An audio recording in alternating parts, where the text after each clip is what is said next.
Okay, I think we're live. Morning, everyone. I'm glad everyone survived the rain.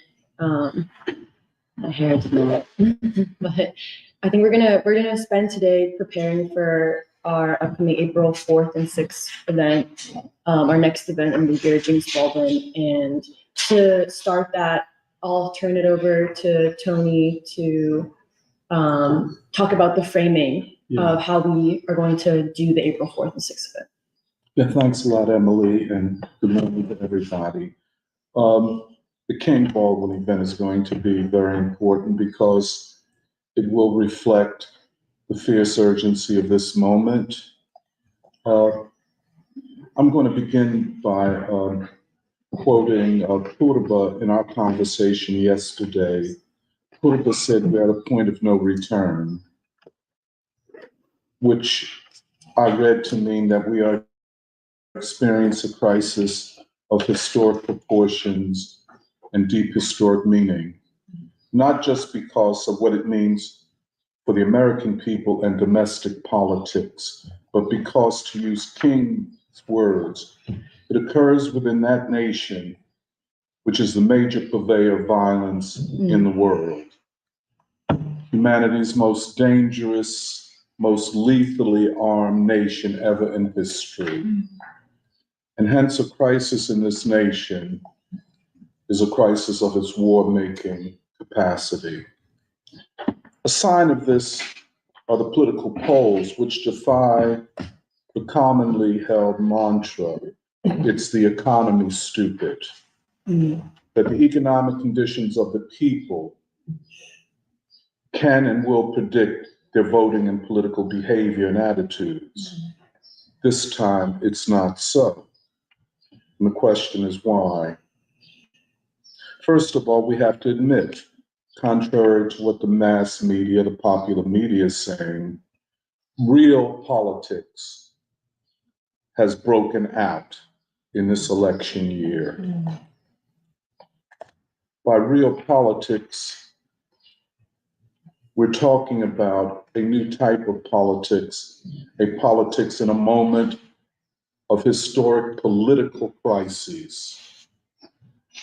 So any attempt, which is the effort of the mainstream media and political pundits, to act like the only abnormality is Trump and his voters.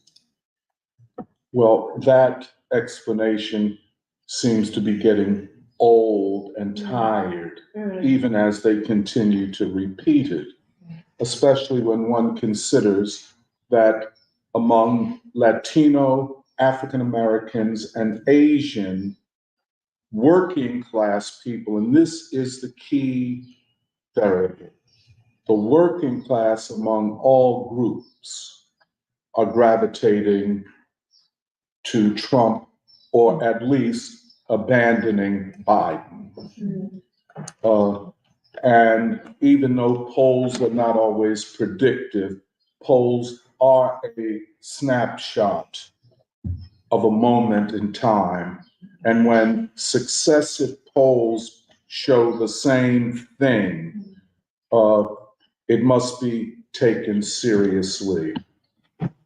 By real politics breaking out, what we're talking about is the fact that people are making decisions based upon those in power and how they view the elites. In other words, the 2024 election is becoming a referendum on the ruling class of this country. Now, of course, this goes against what many left-wing pundits would have us believe. I think, first of all, of Gerald Horne, who's an old friend of mine and whom I've disagreed with for at least, I don't know how many years now, who has counseled Cornell West, well, go ahead and run, just don't run in battleground states. Just don't run in those states where the where you could determine the outcome. Similarly, Eddie Glaude had counseled Cornell in the same way. Don't be a factor in defeating Trump. So the next question is, why are you running anyway? If you're going to enter the race already emasculated and without the full force of campaigning. And certainly, you know, I've just to say a couple of things, you know, remember last spring, we kind of talked about a coalition of the discontented, and that Trump and RFK Jr. and Cornell, among others, represented the discontented population. And they still do. But neither candidate or none of the candidates clearly reflect the crisis and the way forward. And certainly Cornell has been a bit of a disappointment, at least to me. First of all, going from party to party and, you know, and that charade, and then not having any party and just running as an independent, whatever that means. And then statements such as Navalny was killed by the thug, his language, Putin, and all of that kind of talk, which places him so close to the State Department's line on Russia and Putin that one wonders, is he reading State Department briefings, or has he already been compromised? I would suggest, by the way, just to let you know, I called Wilmer Leon, you know, the podcaster and journalist, and I was concerned because, you know, some podcasters had been attacking Cornell and talking about him as though he were an enemy of the people and so on. And, you know, given my experience, you know, when I hear that language coming from what appears to be marginalized groups, when I hear that, my antenna go up and I begin to think, well, who's behind this, and are they setting him up to do harm to him? So I called Wilma and I said, look, you know, express to Cornell my concern and that he should be careful. And it had to do with his vacillating positions, and they took advantage of it. So Wilma called Cornell, and he was talking to him about Putin and about Navalny, who Navalny is, and yada, yada, yada. And Cornell seemed to act like he didn't know any of this. And so a few days, maybe a week later, I called Wilma back, but I just left a message and I said, no, I don't think Cornell is ignorant of this. I think it is a way that he is crafting his campaign and who he is.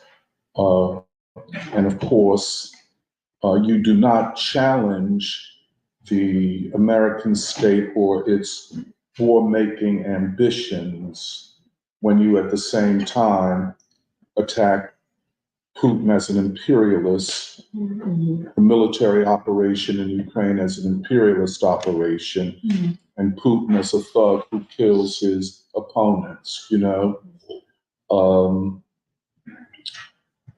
So even while to the masses of people, a good part of the population, the voting population, Cornell still represents an outsider, and the people want outsiders. They're sick and tired of the political class.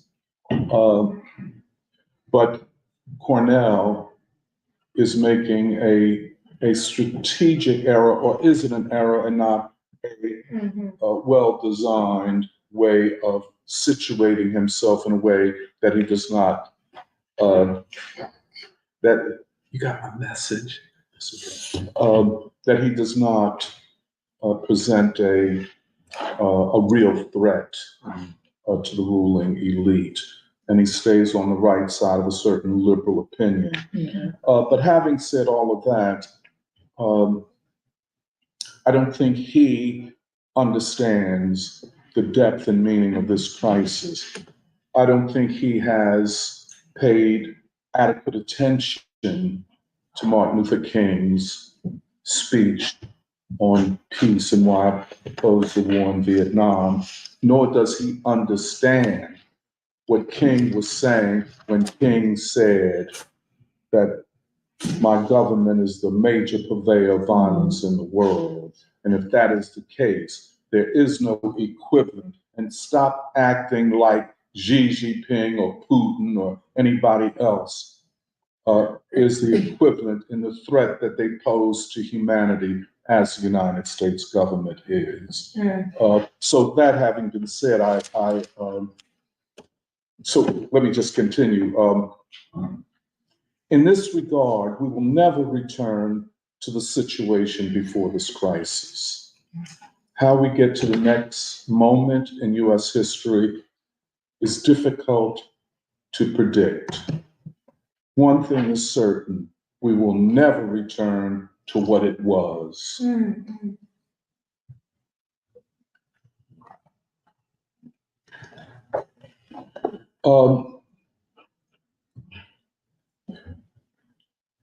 I think the approach that we have adopted in the free school, while not completely the answer, is part of the answer to the question of how we move forward. As I go forward, I want to contrast this with the left and their approach. Therefore, when we look at this crisis and the return to real politics, if the economy does not predict political behavior and voting behavior, if, as the economists and the government says, the economy is growing, that jobs are being created, that inflation is going down, and in a certain superficial sense, a lot of that is true. The job numbers you can't trust because all you have to do is work for 2 or 3 hours a week and you're considered employed, or not unemployed. When they talk about inflation, they do not base it on what we pay at the grocery store, at the gas tank, or for rent or mortgage or whatever. They're not talking, when they talk about inflation, about how it impacts working people. And working people know that the government data is not truthful, in fact, is lying on everything, including job creation, especially when there are people having 2 and 3 jobs, a gig economy, and all of that. So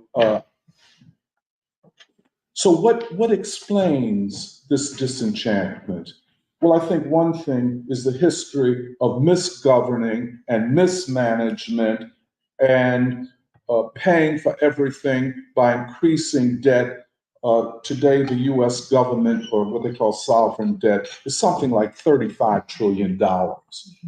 The interest on the debt is $1 trillion a day or a week. I mean, it's something that will never be paid off. And most people have a catastrophic sense of the future. In other words, let us say, if Saudi Arabia ceases to demand that its oil be paid for in dollars, which would constitute de-dollarization, that if the Chinese don't have to buy US dollars to pay for oil from Saudi Arabia, and if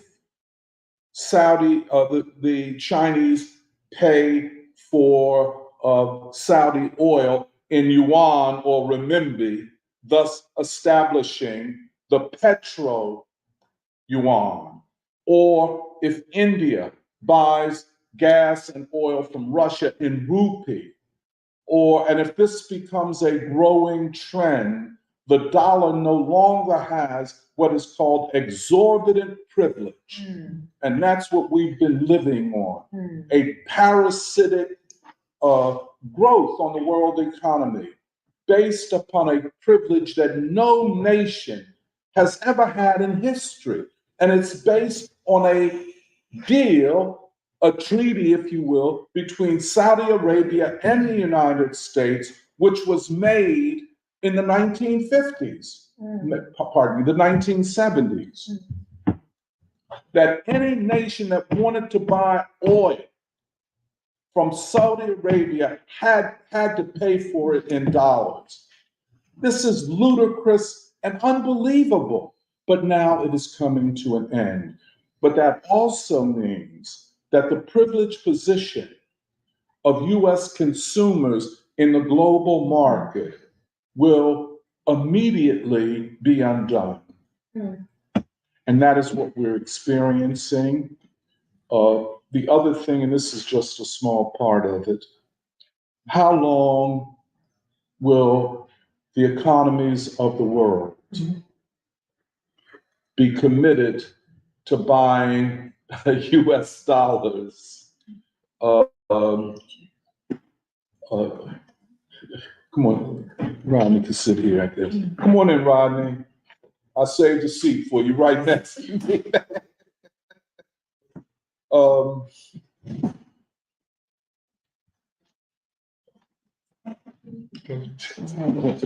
That's all right. Sit down.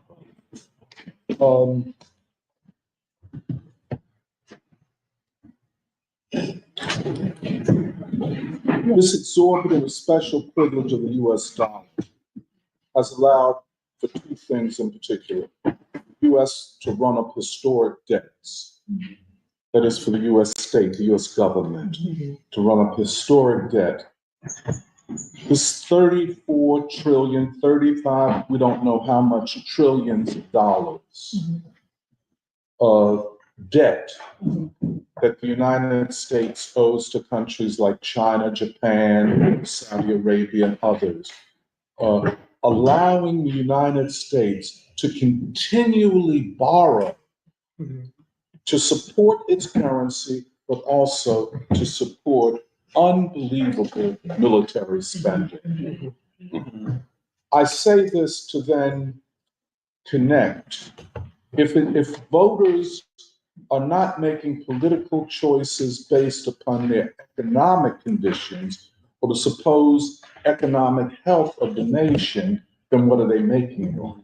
One is their disgust at and with the ruling elite. This has been decades in the making.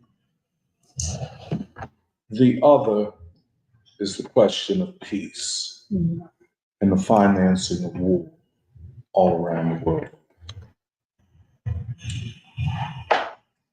You know, in a certain sense, the pollsters cannot separate this this question of a peace attitude and the desire for what at one time used to be called a peace dividend. The American people, it has not been explained, and American people can't understand why, if, quote, we're not at war, why, if we withdrew from Afghanistan, why, if we say we are not involved in a hot war anywhere in the world, why is it that we're still financing wars all over the world? And why can't we stop that and finance the nation, its cities in particular, but also roads and everything else? And that comes through in the opposition to the 61 billion for Ukraine and another 14 billion for Israel and all of that. I think underpinning what we call the coalition of the discontented, not a single ideological position, not a single political stance, but a broad swath, perhaps the majority of the American people, are deeply discontented about their lives, about the lives and future of their children. And people are very disturbed at this, especially the working class.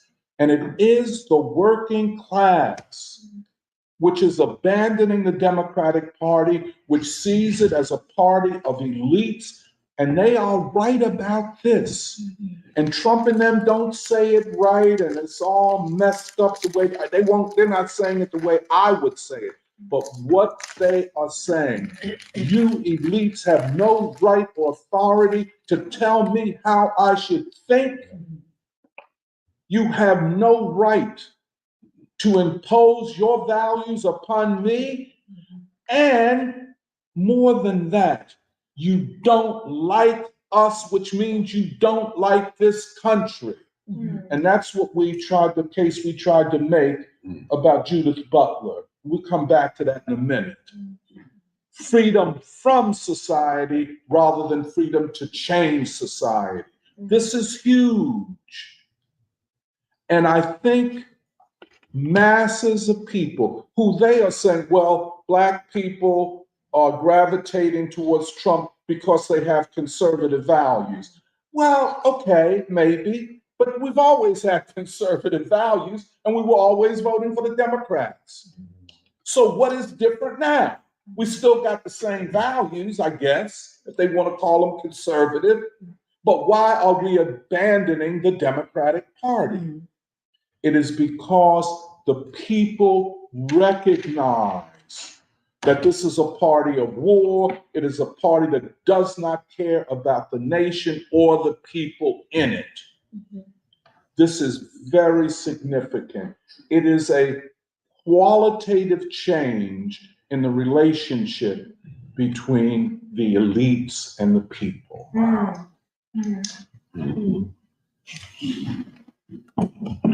The fight for peace, in the sense that we're using it, is a return to King and the Black freedom movement. The elites thought they had buried King. And, I had dinner with Nuri and Jeremiah last night. We were talking about this, and, it's just so, it's a lot I can't understand. I don't know what it would be like going to an elite university like Cornell or University of Pennsylvania. I went to a Black college. Well, they didn't want us in no other colleges back in the days, which was a beautiful thing at the end of the day, But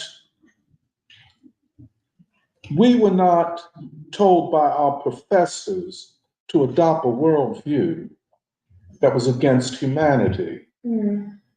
We thought our education should be used to help free our people, not to retreat from our people. We thought it was education freed you to change society, not to abandon society. And I'll come back to that. A return to King, the Black freedom movement, and Baldwin and Du Bois for this time. So it is a creative engagement, not a static engagement a la academics. We're not trying to write a book on Du Bois or Baldwin. We're trying to make Du Bois, Baldwin, and King applicable to the crisis of this time, creatively so. In this sense, what we're talking about is the, quote, opposite of the so-called Black Lives Matter, which is suspect anyway for a lot of reasons.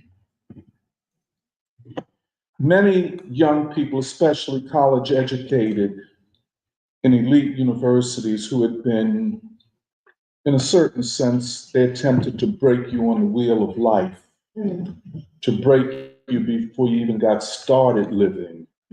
I can't, just such a horrible enterprise to end your life before your life begins by imposing upon you a worldview that is anti-human, anti-humanity, and anti-struggle. And, Jeremiah and Nuri, they told me how they ultimately rebelled. And their professors could not understand, why are you rebelling? Haven't we given you everything we had?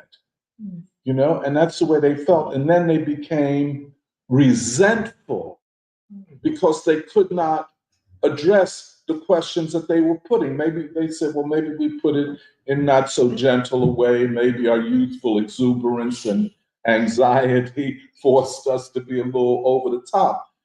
But however it was put, the fact of the matter is the professors could not answer their questions. How do I live in this world? What does my education mean for humanity? And so much of the youthful left who joined, different organizations, let us say Platypus, let us say PSL, let us say whatever.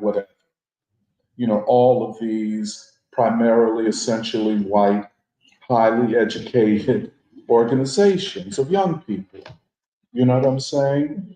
And then they call themselves leftists, they call themselves communists, and where they were extreme identity politics people only a year ago, now they're extreme communists.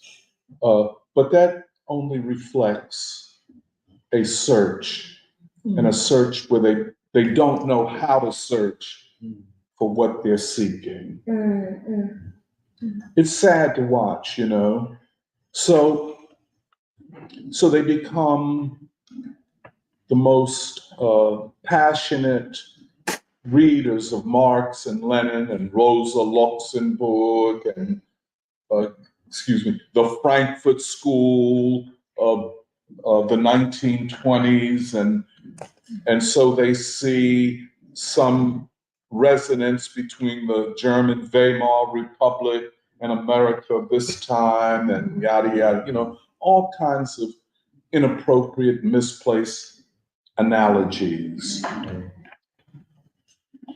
And so even if they have memorized all of the volumes of Das Kapital, even if they've memorized all of the major works of Lenin and Stalin and this one and the other one, even if they have achieved all of that, but don't know their own nation and their own people, they've achieved nothing. And in this sense, they can quote Marx on any number of questions. They can say that the American people have been a failure. And you ask, well, what about the civil rights movement? What about the Black freedom movement? Well, we ain't talking about that. Well, if you're not talking about that, you're not talking about the United States. Right. You're not talking about the American people. So are you telling me that you don't intend that all of this talk is just talk? It has no practicality. It has no creative application. Well, I think without saying it, that's what they are saying. And therefore, if that is what they're saying, they have adopted moral cowardice. Not to address the people. If ideas don't address making life better for people, those who espouse them are nothing less than moral cowards. I don't care how old you are.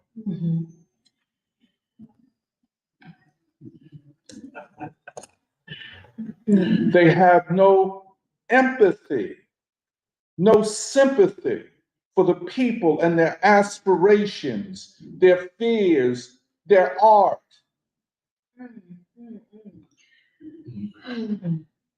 Their music and poetry.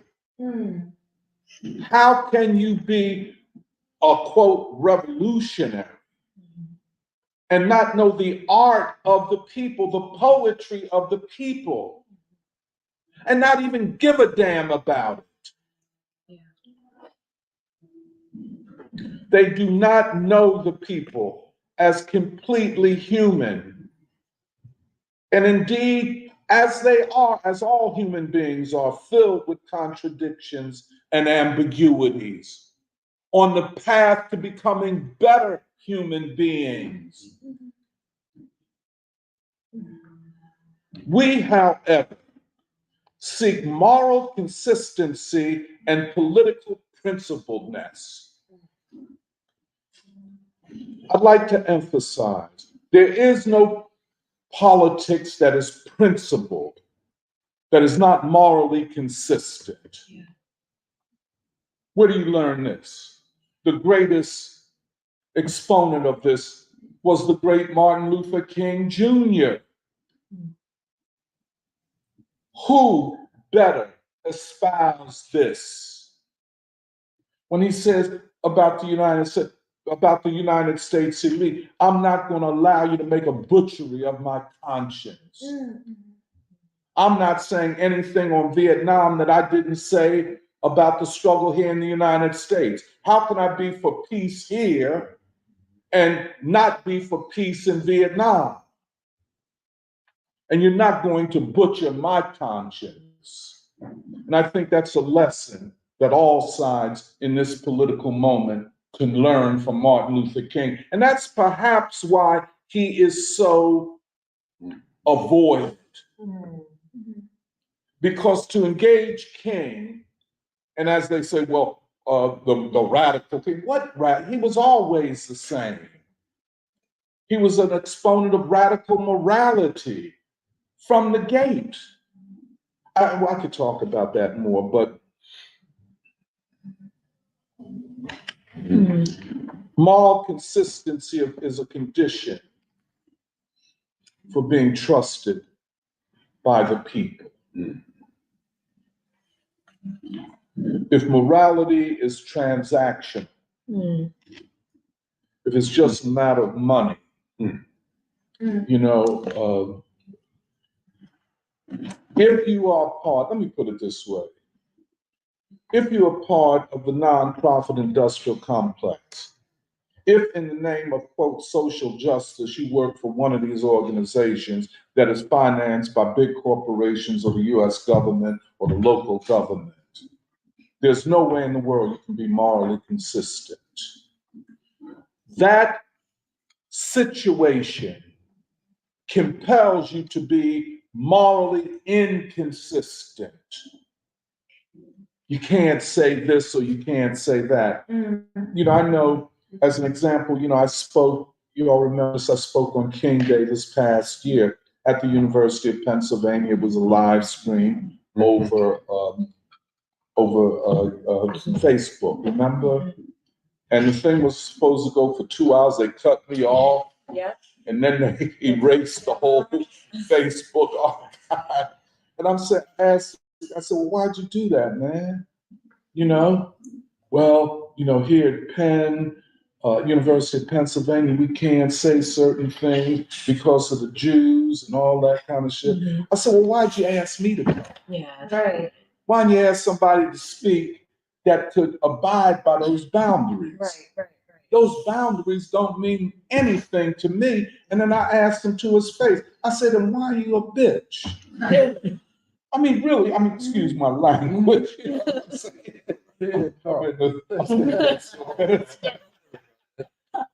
Albeit from Chicago. But, and he admitted that he was. Yeah. And I'm saying, man, you know, please never invite me back. Yeah. Because when it comes to the truth, I don't fear anybody. Right. And I don't know why I'm like that. Sometimes I don't want to be this way, but I don't fear the University of Pennsylvania, and definitely I don't fear the Zionists. You know, I have utter contempt for them out the gate. So you going to muzzle, but anyway, you get the point. Mhm. Mm. Mhm. It is this reason we had to come, and forgive me if I'm talking a little too long, we had to come to terms with Judith Butler and postmodernism. Some people didn't fully understand, well, why are you going after her? Well, I wasn't going after her. I was trying to offer a critique of her and the politics and sociology of her ideas. I don't take Judith Butler or any thinker on their own terms or in themselves. She is a part of a network of political, social, and economic relationships. Her prominence has to do with her relationship to the powerful and to the state. Her prominence can only be explained by seeing her relationship to a larger set of class and social relationships. By which I mean, and which I try to argue, that if you look at her theories, if you look at her first book, which is the one I know best, one detects several things going on. One, a very ambitious academic who goes to Europe, to Germany and France, to study continental European philosophy.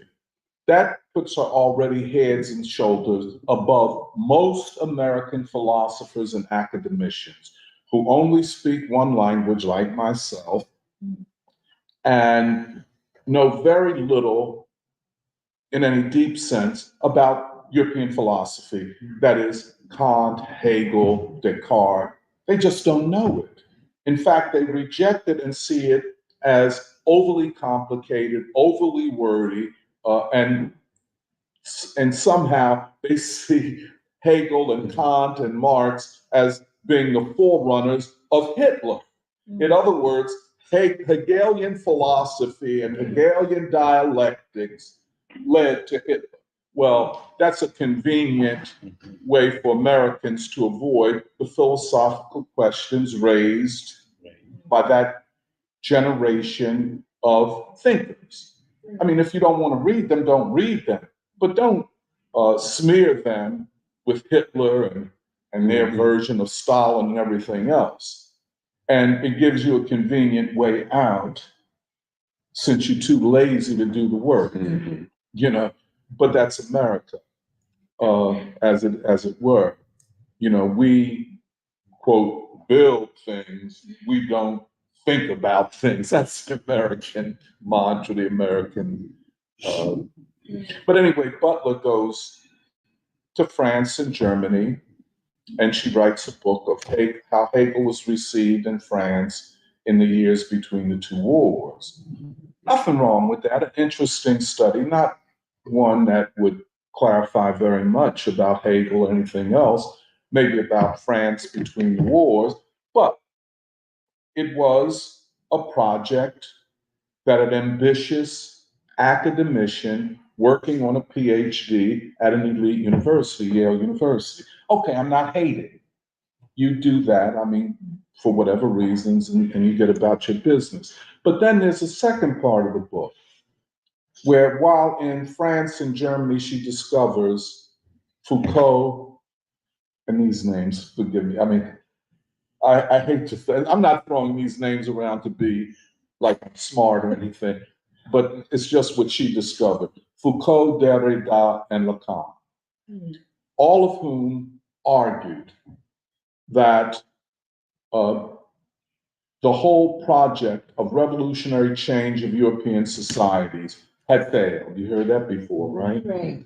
Had failed. And therefore, the theories that undergird this project of revolutionary change or moving from capitalism to socialism, all of those theories had to be rejected. And a new worldview had to be constructed. And that is what, in a very convoluted way, Michel Foucault was about. Let me just give you an example of just how this works. Foucault, like Judith Butler, is unreadable. I know Black scholars in comparative literature, a good friend of mine, a really good friend, and whom I admire, Hortense Spillers, sometimes called by many, you heard Hortense, she was at Cornell for a while. Yes. Maybe she was gone by the time you got, no, she was there while you were there.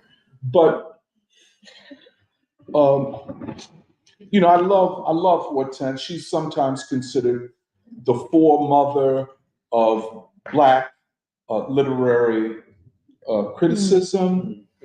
She's a great writer. And she says, she always says, I don't write books, I write essays. That's very Baldwinian. Yeah. And she writes great essays.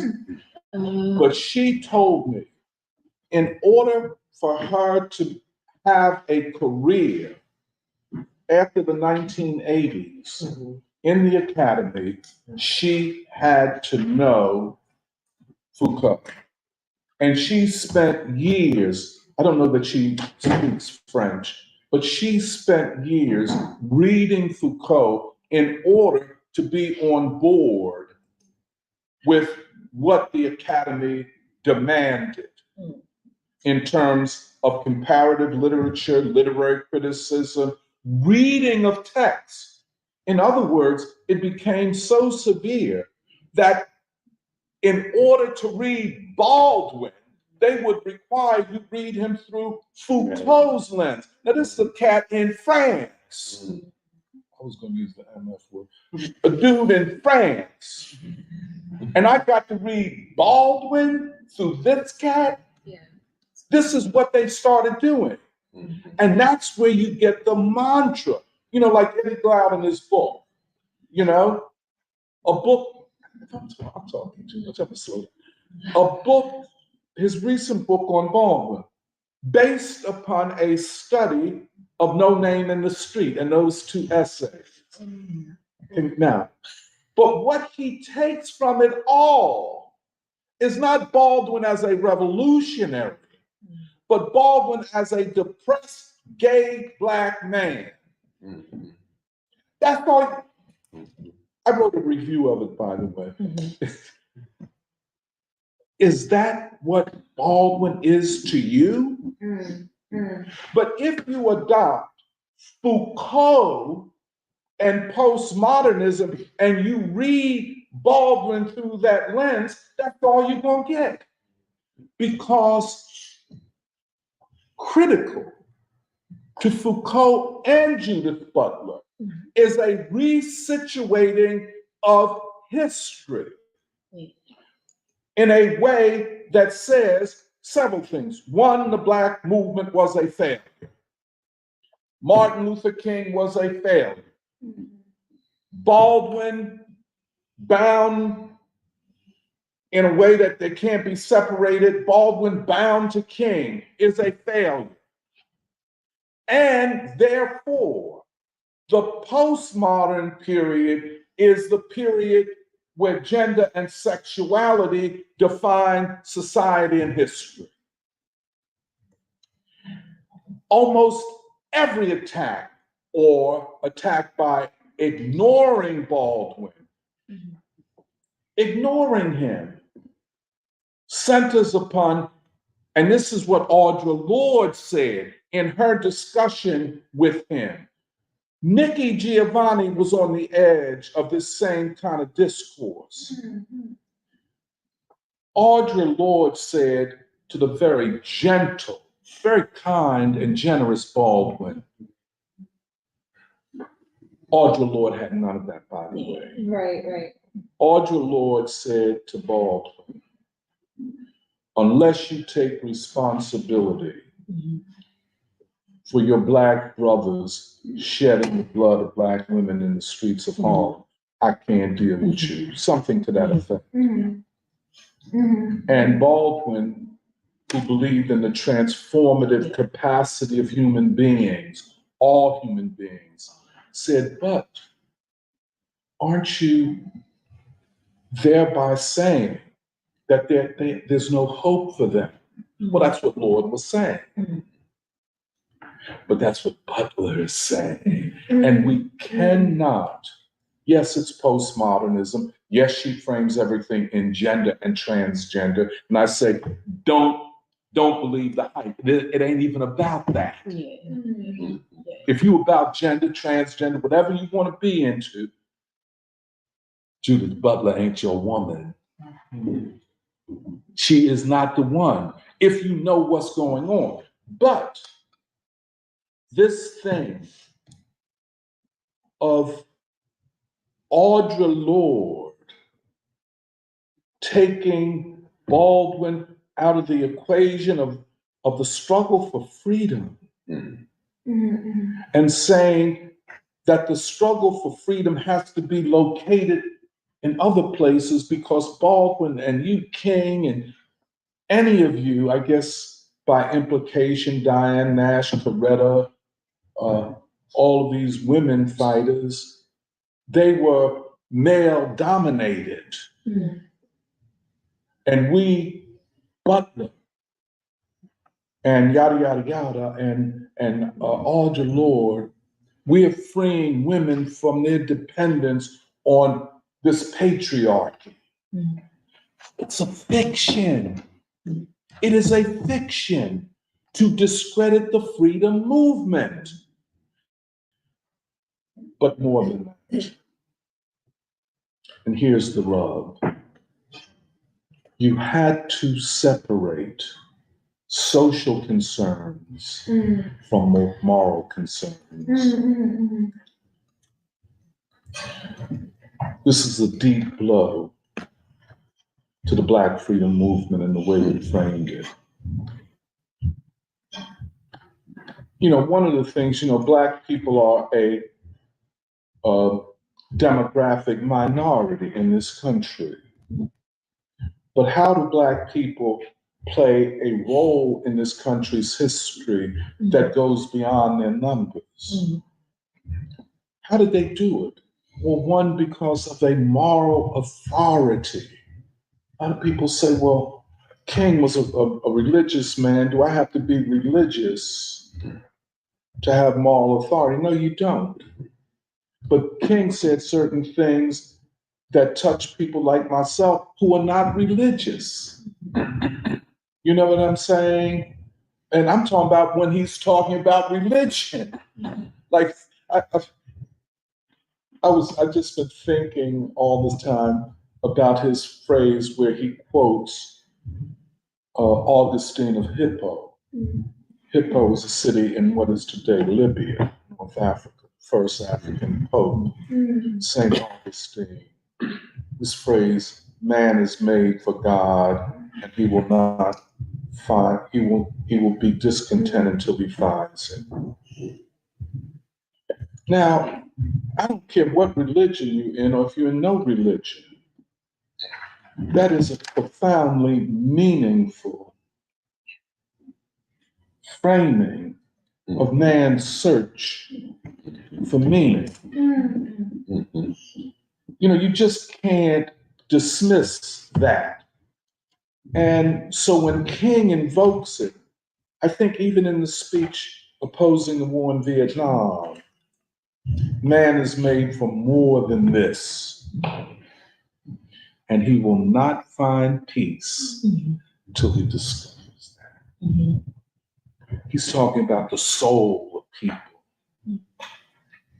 So for postmodernism to act like all morality is trash, all talk of a moral imperative is trash, that in fact the striving should be freedom from society, not freedom to remake society. So the postmodernists, this is what I think Jeremiah Nuri was saying to me. They felt the moral barrenness and emptiness of what their professors were saying to them.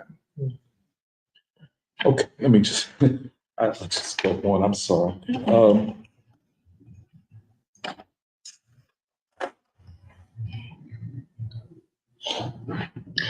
just, as we go forward to this event, and we have to, I think we have to do in 2 weeks what we usually do in 2 months, but with the help of people like my brother Rodney Muhammad and Zion Baptist Church and others in this church will be able to do it. We want to reach the widest audience, and we want to speak to young people. Because if there's to be a future, young people must assume the vanguard as they did in the period of the Black Freedom Movement. That is the example for the youth. That is the example, not some professor talking trash, or not somebody, on a gay pride day making a spectacle of themselves to shock society. Come on, man. Yeah. Look, I always was around transgender. That's pre-op, post, whether they could get the operation or not. But people did not live their lives as a spectacle. They lived their lives as human beings who decided how they wanted to live. And the community dealt with them in the way that they presented themselves and dealt with themselves. But we'll talk more about that. Moral ambiguity is not a choice. Amorality is not a choice. A very selective intellectual framing of human beings and their search for meaning is not a choice. In embracing King and the struggle for peace and against war, we are countering the counter-revolution that has taken over the elite and a good part of the universities. I'll just end here. We have to go forward with no fear, with no uncertainty about the rightness of what we are doing. Everything says that what we are doing is right. And we're doing it right, man. We're doing it right. In other words, in going like Alice going to Zion, they call it Zion, I love that, Baptist Church, and asking the minister and the chairman of the board of trust of a board of deacons, would you be interested in reading Baldwin at your church? And then asking them, and they agree, yes, we are interested and we want to do it after service so more people can attend, And then Alice asked them, would you be willing to allow us to have one of the days of our commemoration of Martin Luther King's speech on opposing the war in Vietnam there? And they said, certainly. That's the way you do it. Or, all of this that we're doing in this year of Baldwin, like myself talking to Minister Rodney, yes, we want to do it after Ramadan. You know what I'm saying? And then he said, and can I come to free school on Saturday? I said, definitely, man. And you must go to the people. You must respect the people. You must realize that everybody's not going to agree on everything and shouldn't have to. But can we agree on certain fundamental things? We don't want war. We want a peace economy. We don't want the destruction of children and mothers. Because if you do it there, you'll do it here. And even if you don't do it there, if you're doing it there, they're my children, they're my grandchildren. That's my sister you killing. And don't act like all I have to care about is the economy. It is that insulting of the intelligence of ordinary people. And you want to add the ruling class, well, why don't you like us? We don't like you because you're unlikable, you're hateful. And that is what we're doing, and we're doing it right. We have to try to recover all of those young people who think they know. A lot of them is hard to talk to because they think they know more than they don't know nothing, frankly. Following any used car salesman that comes down the pipe talking trash. You know what I'm saying? Follow anything but the right thing, because you think revolution means being at odds with the people. Right. Yeah. A revolutionary is judged by how successful they are in winning the people to the possibility of a new world that we, the people, must make. Anything other than that is not a revolution. Sitting around talking about how the left failed, the millennial. What is a millennial left? I was with some guys that talking about SDS, Student for Democrat. I said, well, excuse me. And I was confused. I said, I think you're talking about the wrong organization. You should be talking about SCLC. You know what I'm saying? I mean, I'm for real. SDS was a small part of young students doing, I mean, for real. But the vanguard was SCLC. You know, but I'm saying that to say, in the fight, we must re-win all components of the young generation that we can win. Some have been so corrupted and polluted by this postmodern ideology and the Judith Butlers of the world, which, unbeknownst to them, has put them on the side of counter-revolution or anti-revolutionary thinking than revolutionary thinking. Some, we won't win back. It's just like, you know, a lot of heroin addicts. Some people recover, some people remain heroin addicts for the rest of their lives. Same with crack. That's it. I used to be on the pipe, I ain't on it no more, you know. But sometimes, you know, people never recover. Some young people's lives will never reach their full potential because of this. But okay, that's all I have to say. Thank you. If I talk too long.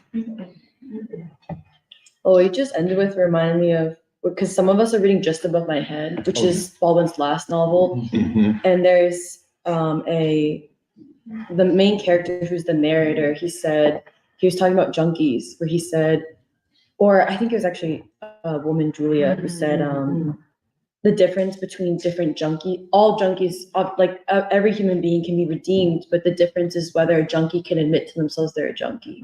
And she said, she was like, and also, for example, I may not be a junkie, but I could have been a junkie.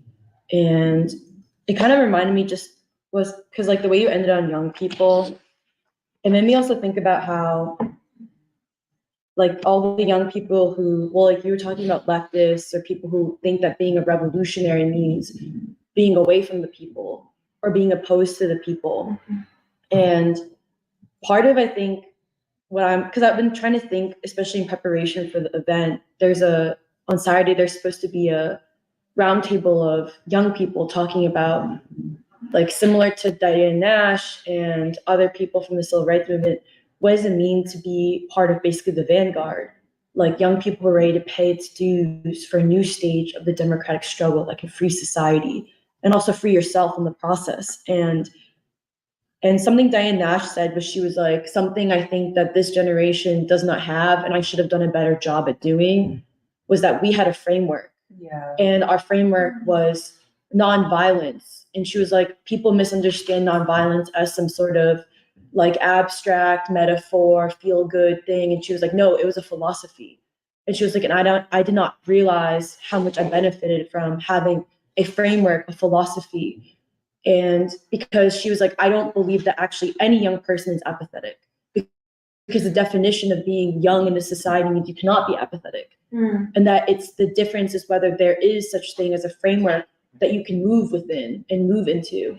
But I guess the point I'm trying to make is that, like, coming back to the junkie, like that, what that character said about the difference between a junkie is whether they realize they can admit that, like, oh, I'm a junkie, or you can admit to yourself, I could be a junkie. Is there are a lot of people, especially leftists or young people who, like you said, like we need to try to capture, who don't even know how to first say that they don't know.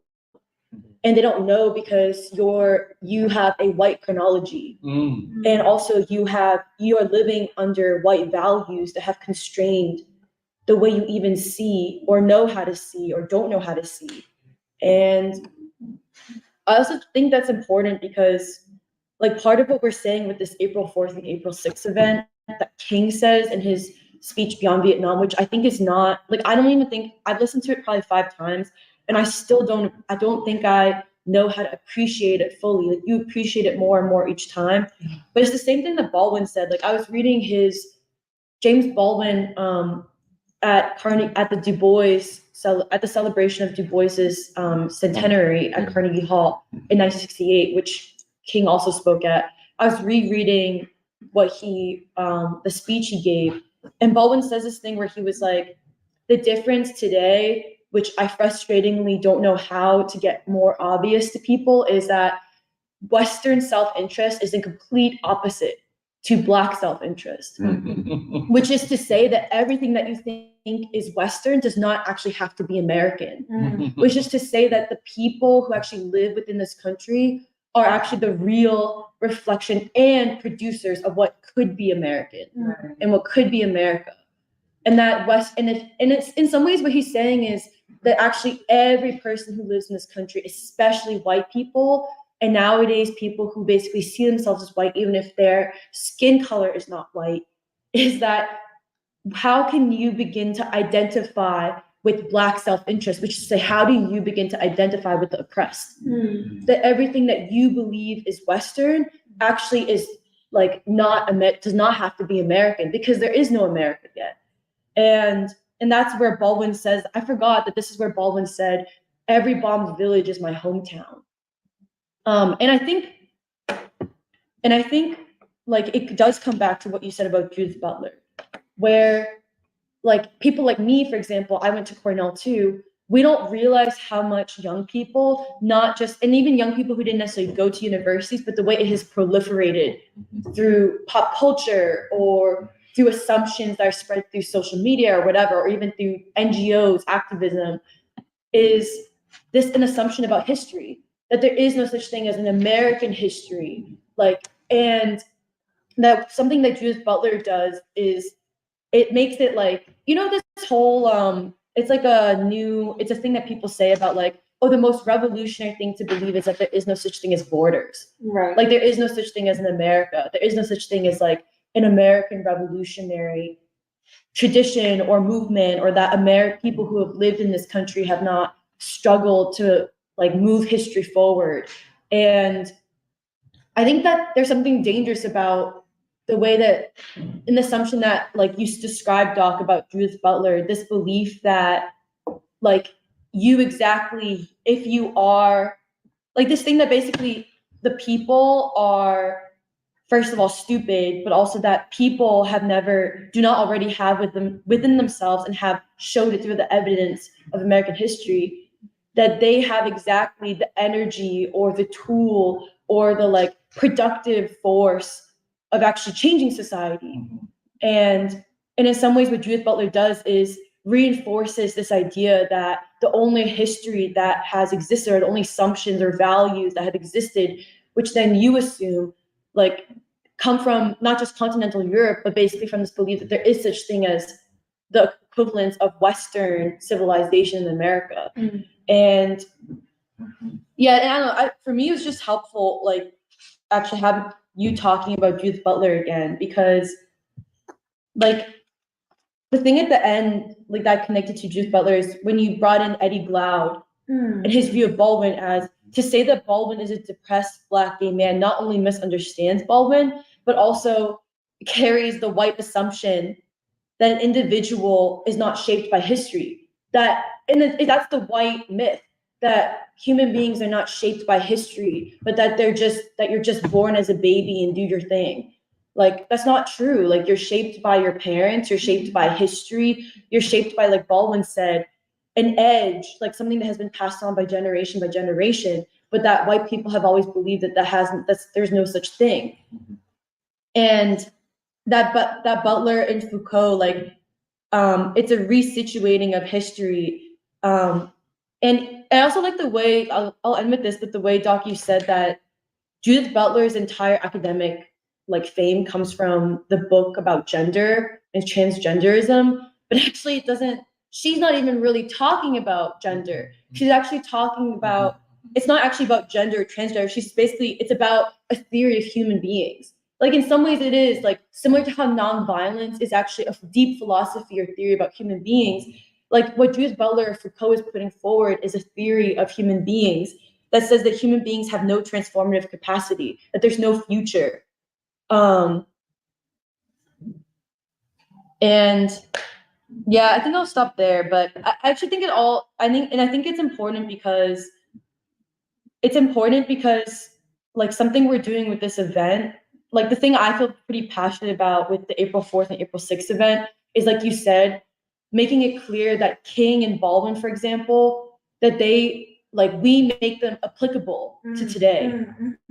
That they're not like, we are not academics, like we are not even intellectuals in the way that like elites understand thought or intellectualism, that we believe that ideas have the power of changing society and changing ourselves and making something new. And it also starts with, and I just like the way that Baldwin always says, where he was like, part of it starts with believing that there is like, that America is actually, the values it says it goes by, which is Western values, is not actually America. And that it's the people who determine what this country will be or must be or has to be.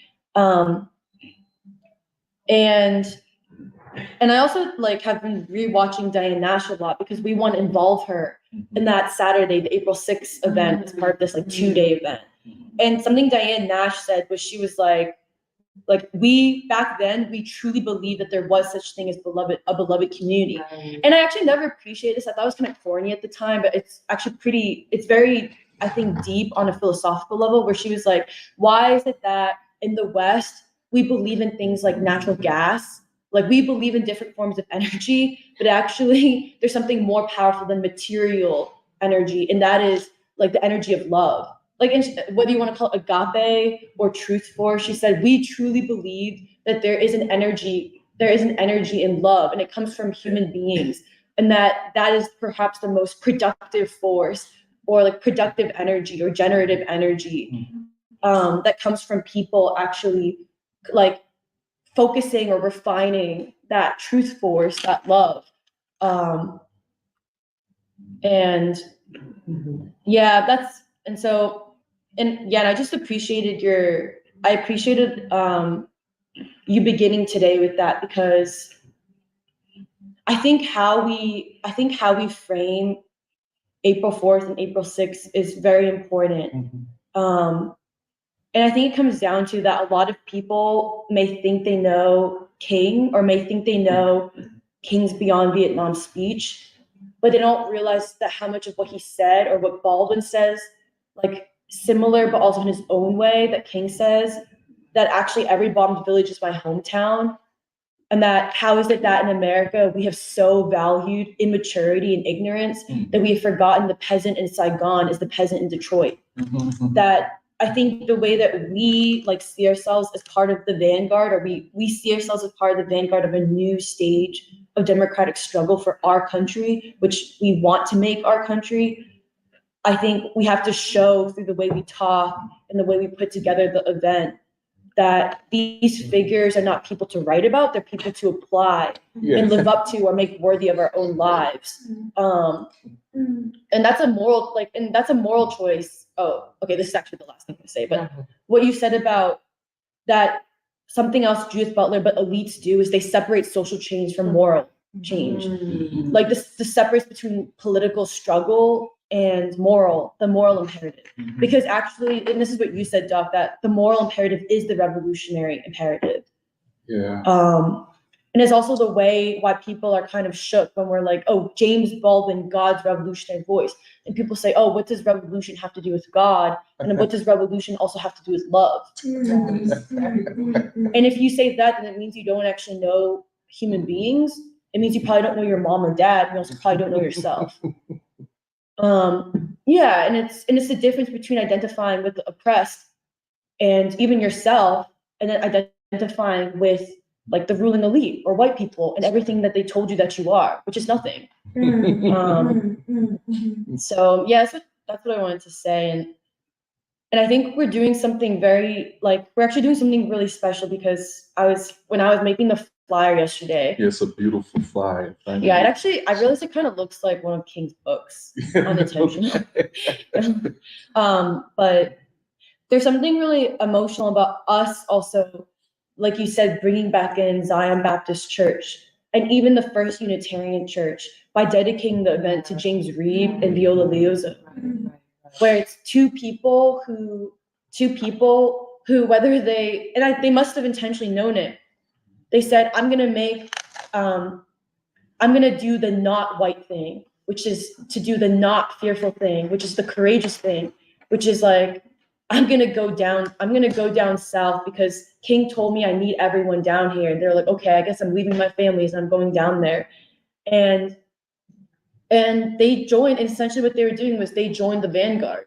Like they joined a vanguard that like they didn't have to.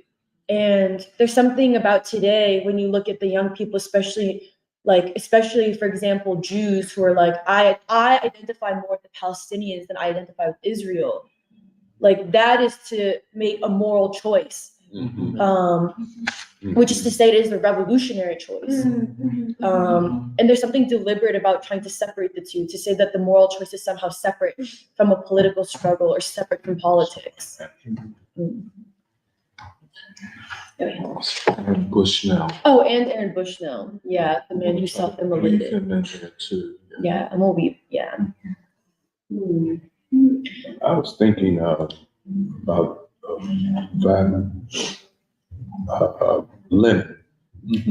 Something Lenin said after the Bolshevik Revolution, that when there's a revolutionary and there's prevailing revolutionary thought, once the revolutionary is gone, they repackage the revolutionary message and thought, and they water it down. So it's a reinterpretation, and then you water it down, and you feed that to the succeeding generations. They can never accuse you of denying that this person ever existed, Right. But they're giving you something. And unfortunately, this has happened to the Reverend Dr. Martin Luther King Jr. He's been repackaged.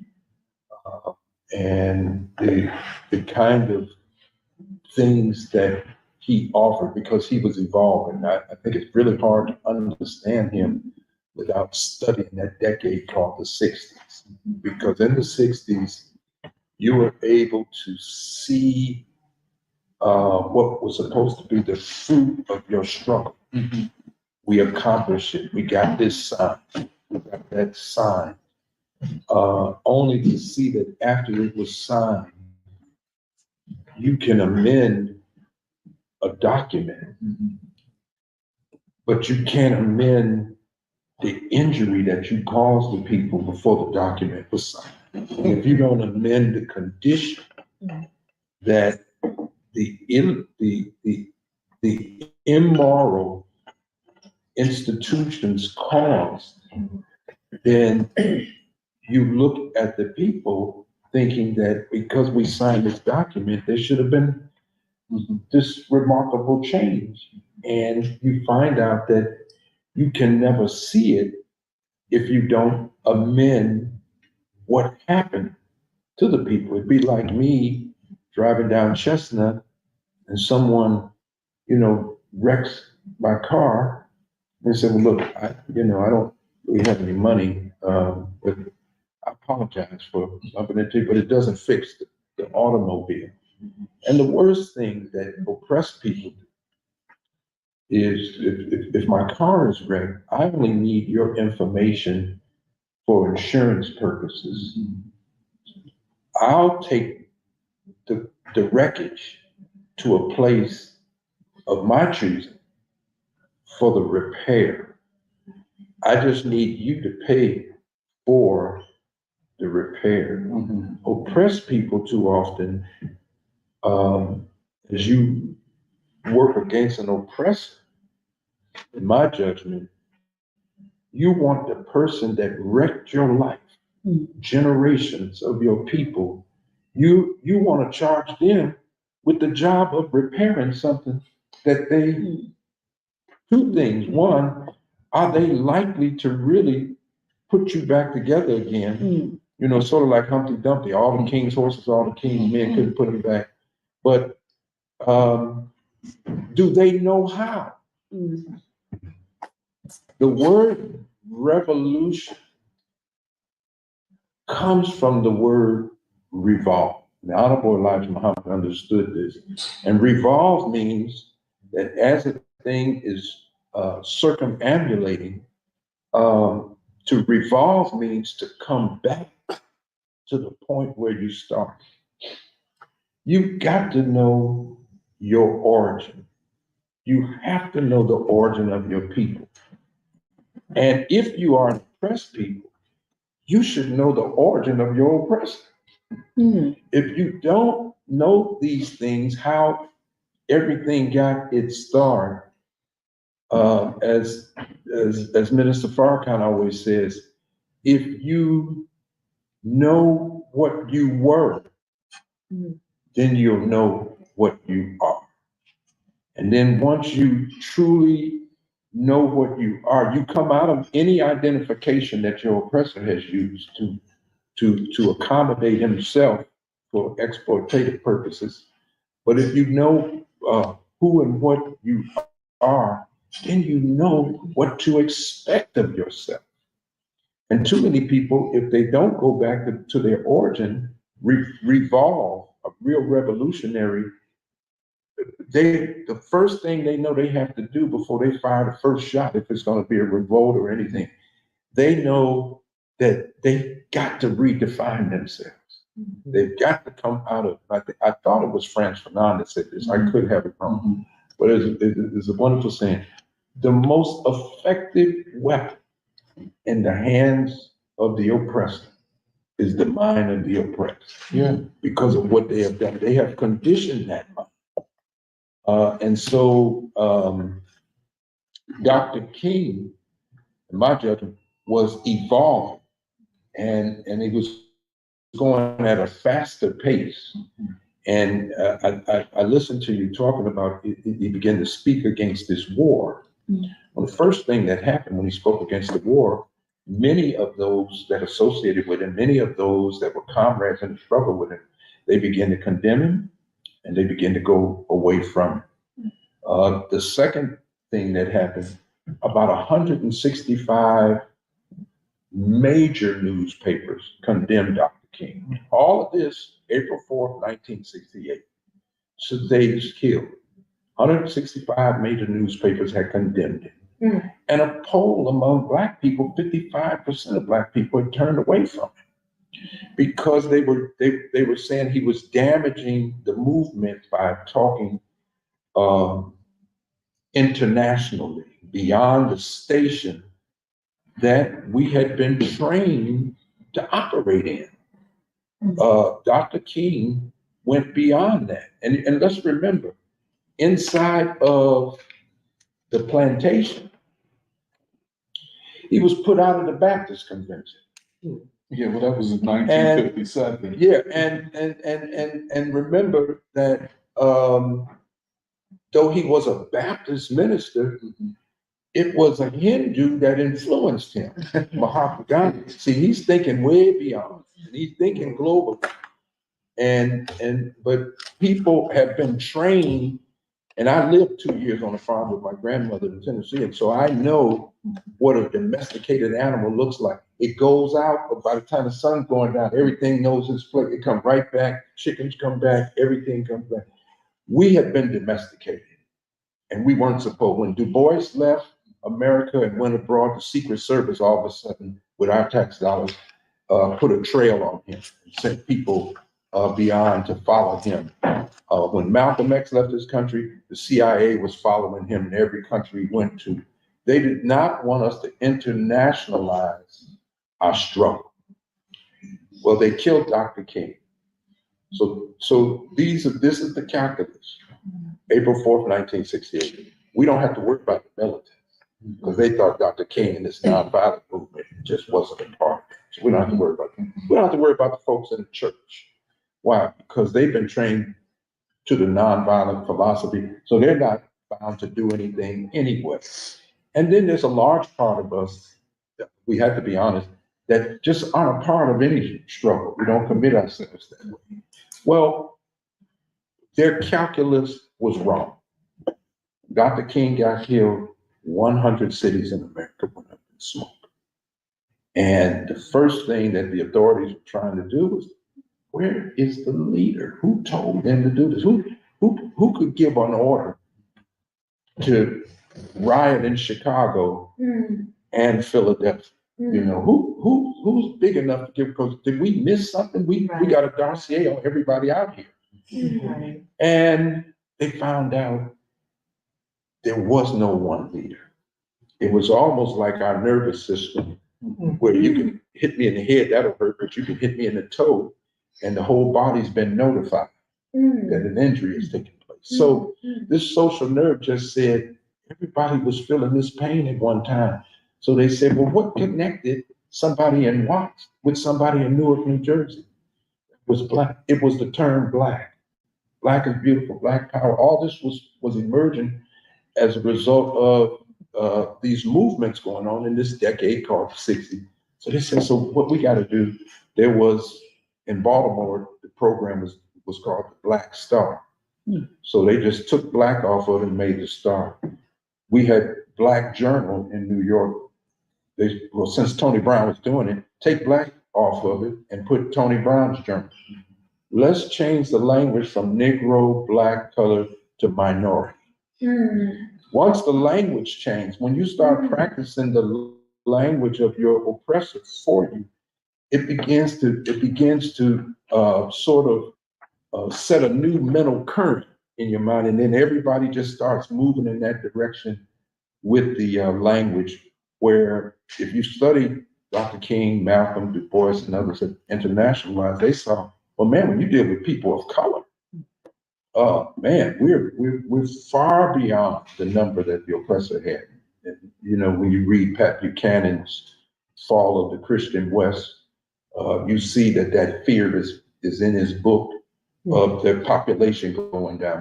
They're beyond the zero birth rate now. Now more of them are dying than they're giving birth to. They're trying to do something about abortions going on in this country because they can't afford a Roe v. Wade. I'm talking about this so-called alt-right because the population number is going down. So anyway, I just thought I'd offer something to say that, but it's so reckless what has happened to Dr. King. Oh, yeah. But we can. That he's been reinterpreted, of course. And we can reclaim this is our mission, I'm telling you. Yeah, and I think Senator Walford started something about a day of service. And so, you know, this thing is turning into painting some lockers and murals and things like this with a man who could never have been killed if that's all he was about. So, and with James Baldwin, the same way. And one last thing I wanted to say was the farewell address of President Dwight D. Eisenhower is important here because when Eisenhower was going out, he expressed a fear and concern about taking the military generals, weapons manufacturers, the politicians, And this became known as the military-industrial complex. It didn't exist in America prior to Eisenhower being in office.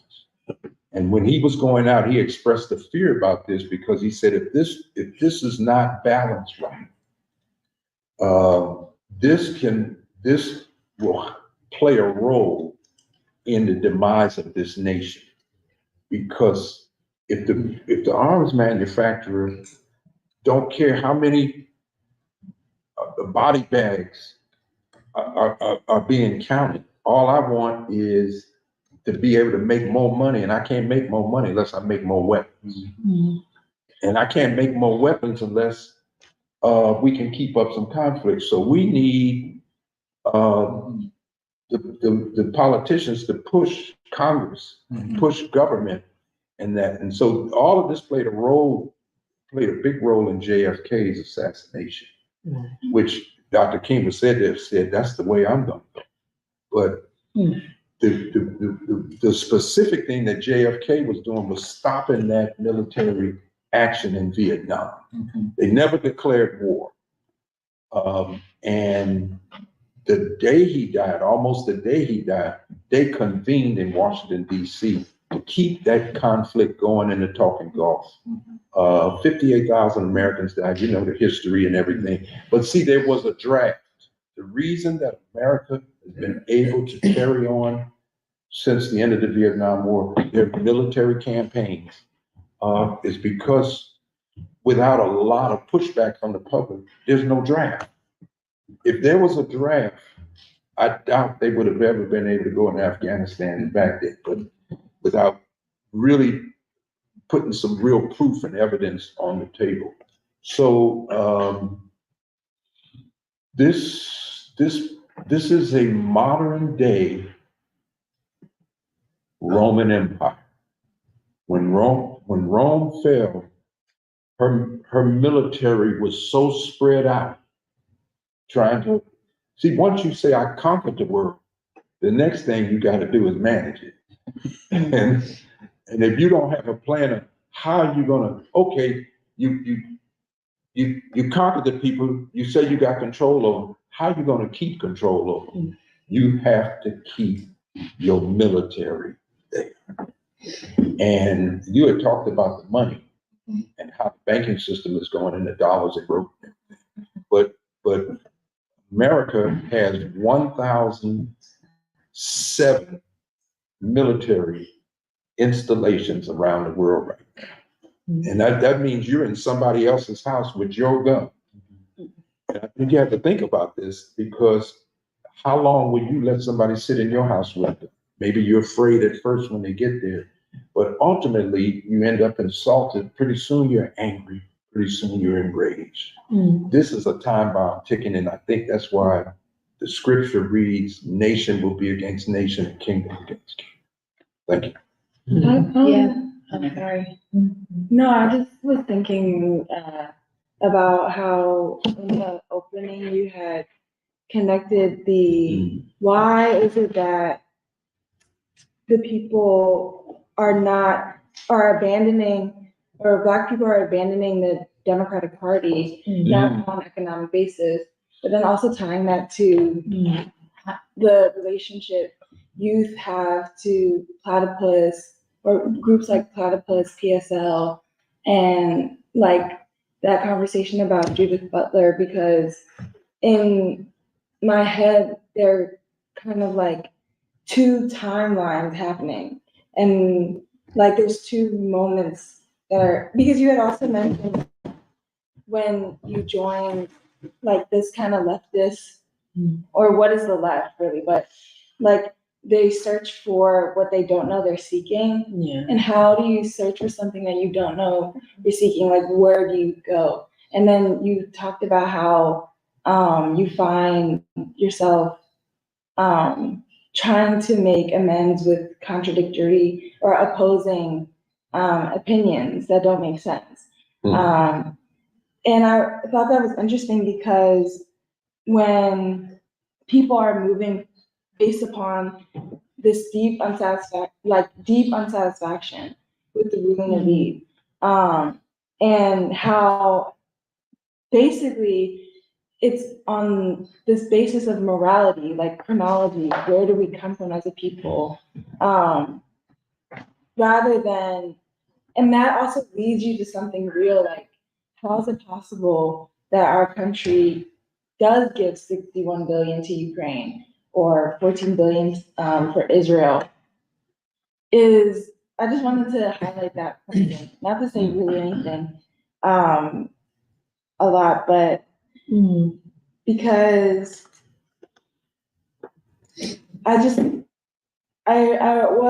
what I'm curious about is the reconciliation that young people would have to make. Yes.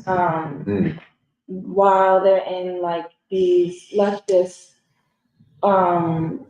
groups, like in your heart, essentially, but also like I personally have a less clear understanding of it because I also didn't go in that direction. And I think the white world system, like the framework of thinking, is easy. But I think also in a certain way, when people kind of join these groups, that's kind of where they end up being appreciated. And I think in a certain sense, if you kind of want a approval, I can understand that as young people who don't know who will give the approval. But to the point of, well, I'm going to not learn anymore. Like there's something that I don't understand. Because I think what happens also is to that dynamic, meaning like when you have been a part of something for a long time, maybe there's a familiarity or something, but like to then not, to have, maybe it's in the frame of, like maybe it's in a philosophical sense, that there's such a closed circuit, that there's kind of like no way out. But is that also a question of whiteness? Or is that a question of like what you had said, the Western continental philosophy or whatever? But then I had looked at the definition of morality, and it says how you, like the difference between good and bad. And it's an interesting question to me because I feel like when I'm trying to move through the world, I also want to be a good person. And there's also people like you had mentioned, the thing about the junkie. There's also junkies who want to do good, still recognizing that they're junkies, but maybe can't get past the point that they had been a junkie, which doesn't mean that they're a bad person. It just means that they have to learn, or there's something in the process of their pain that they will have to amend or take it to God, like take it to, something that we had talked about in the library book club is the relationship between God and love. In a sense, take it to what is the most true essence, or the most true thing in of yourself. That you can either think of it as, well, my mother said this to me when I was young, or like there's a certain place, and it doesn't have to. And I'm trying to say that that person wouldn't have to go to church, or that person really doesn't have to pray, or that person has to be honest. But anyway, the point being is that this thing about language, like you had also mentioned, Emily, like in Baldwin's If Black English Isn't a Language, What Is? He's talking about, well, what is language?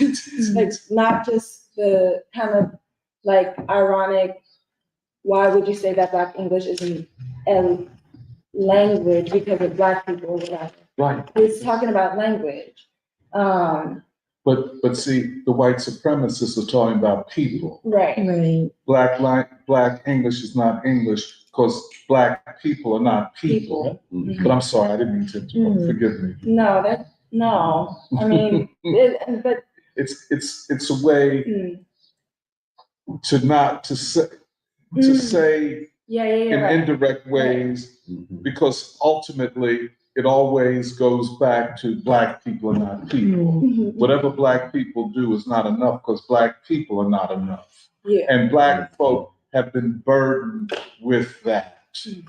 Black children are burdened with it when they go into a school. Yeah, and that's what Emily was pointing out also with the fact that when you are revolutionary, you're moral, and you go to, it's not like you go to the people because you're also a person in society, that you are amongst your time and you deal with it. And like you had mentioned, not being academic, like what I'm trying to like point out is this problem where like youth in leftist organizations also speak an entirely different language than people in Philadelphia. Like it's a whole other world, really. And but what that also means is that, well, how or where can we locate morality, revolutionary potential? And it is not in the leftist groups, or meaning like there's some, it's not to say of the people who are in it, but it's to say of the philosophy, the ideology, which is also a matter of discussion. Ideological struggle is not just a fact of, okay, because I'm in this position, I will stand here until the world burns. I thought we're in this like whole struggle for ideas to also progress humanity, move it forward, or think about it. But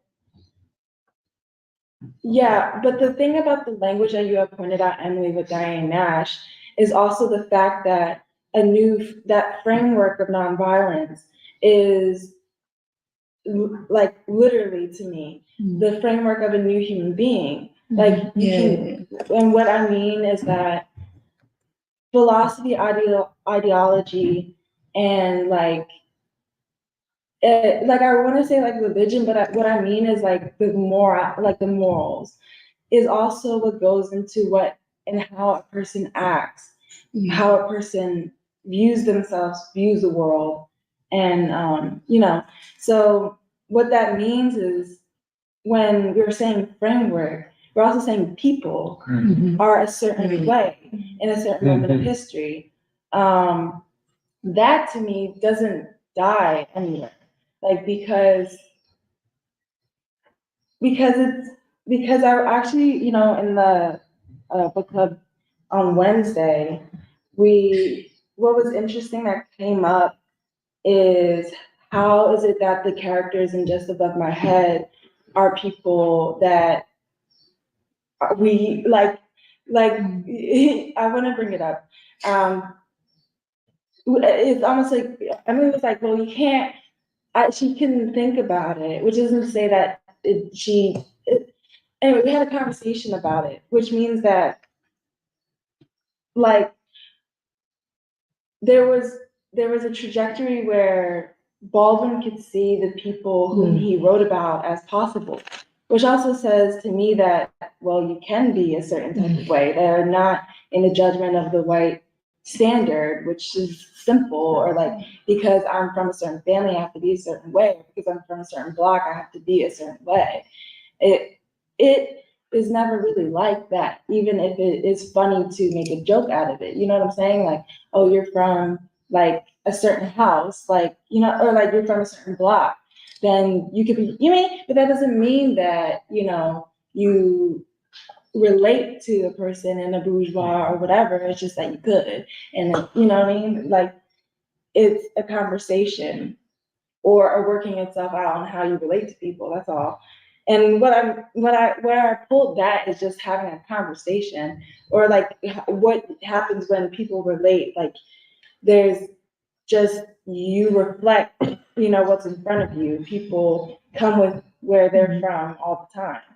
And what is interesting about the conversation that I bring it up now really is just to say that there's just a possibility, really. There's just a possibility of a new human being. And I think at this point, it's a question of how it's realizable. And I appreciated how you brought that both up. I think that the task of language is not trivial and being connected to the Speak up. the task of language not being something trivial, expressing sentiments, but the creation of a new American people.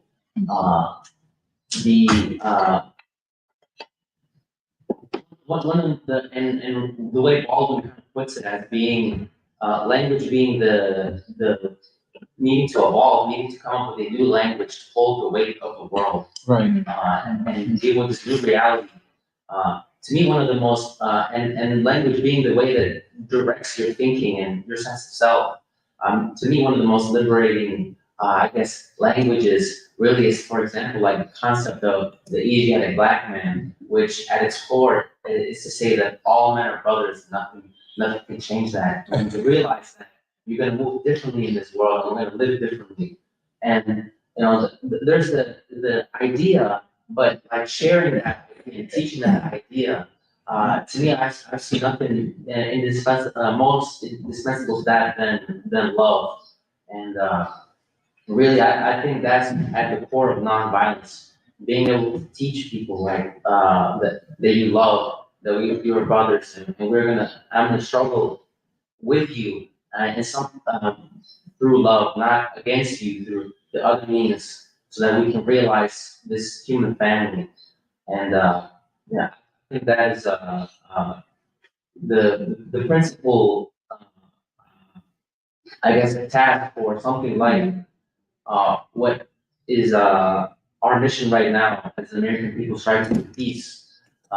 If we could see ourselves here as brothers and sisters, and we could see people around the world that way, then through this love, which is not a sentimental love, it's a militant love that forces you to change.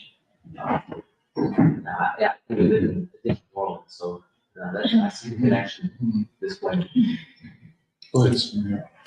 I want to respond to, and also, continuing on this theme of language, I want to respond to Minister Rodney when you talked about Eisenhower's farewell address, because I think it's the most consequential farewell address. But the second most, I would say, is George Washington's, because George Washington says, don't become two parties, because, George Washington is handing off democracy, and he sees the Congress splitting into two separate parties, and it's just this party, then that party, then this party, then that party. But, I think it's just important to address that, but also, to address the farewell address, but also the other consequence of World War II is not just the military-industrial complex, but also after World War II is the first time in human history where you have wartime propaganda during peacetime, but it's disguised, through the architect Edward Bernays in advertisement, and this relates to what you said about the NGO structure, and how the NGO structure is part about creating values, creating language that is acceptable to the ruling class, that appeases the ruling class, and that's what Serafina was talking about. When she was talking about PSL and Platypus, is even these organizations, seemingly youth organizations, seemingly militant organizations, they're getting money from the Tricontinental Institute. There's millions of dollars involved in this. And I think that's why it was important that you brought up Judith Butler this time, because I'm also thinking, when I come to Preschool Wise, or when I come to the Nation of Islam Wise, talking about this, Wise Mr. Rodney talking about this, and it's because this language is something, this goes back to Noam Chomsky, who's how I entered the left. Language is something programmed into you at a very young age, and you can't just undo, meet someone when they're 20 and, undo all their learning beforehand. There's this stage of development that a child goes through. And it reminds me of this conversation I had at work, and we've had in the free schools uncomfortable that the music of the movement wasn't handed off to the next generation. And my colleague told me he read this article about the Beatles invasion and about how the Beatles were the first time in human history where music, which was previously a social activity, the music of the elders differed from the music of the youth. And the Beatles invasion was the beginning of the 50s, the beginning of counterculture. And so there's always been this struggle between counterculture and I guess the music of the people. And the leftists today, if you look at the Philadelphia left, in my experience, their atmosphere is a basement show in West Philadelphia with mostly white kids, and that's what goes for the left.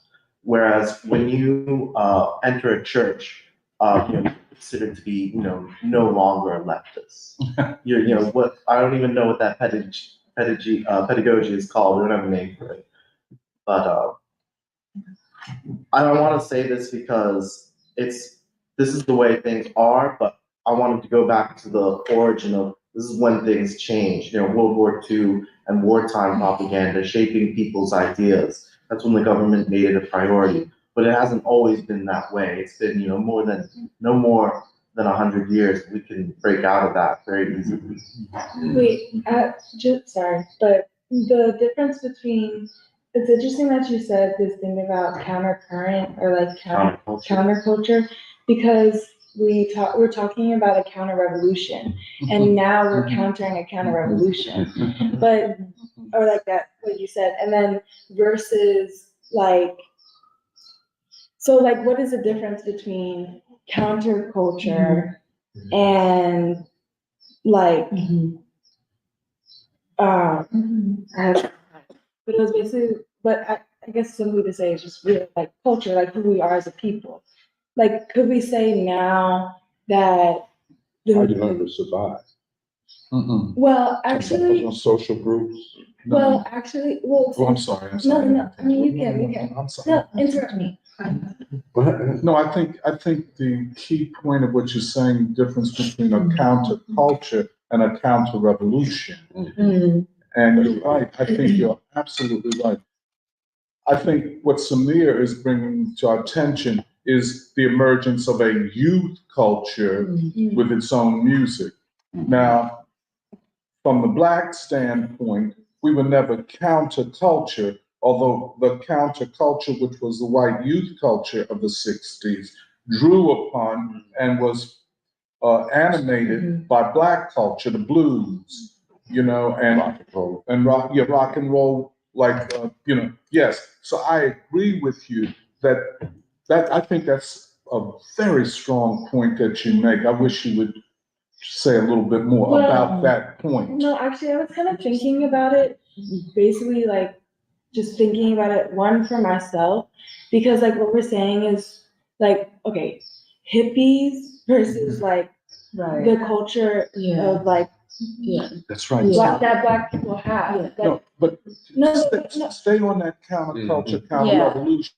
Yeah. That's the key. That's the key. See, to understand where we are today. How we got there. Yeah, and how we got there. It's not the counterculture that produced this. Yes. It is a counter-revolution from above that produced this.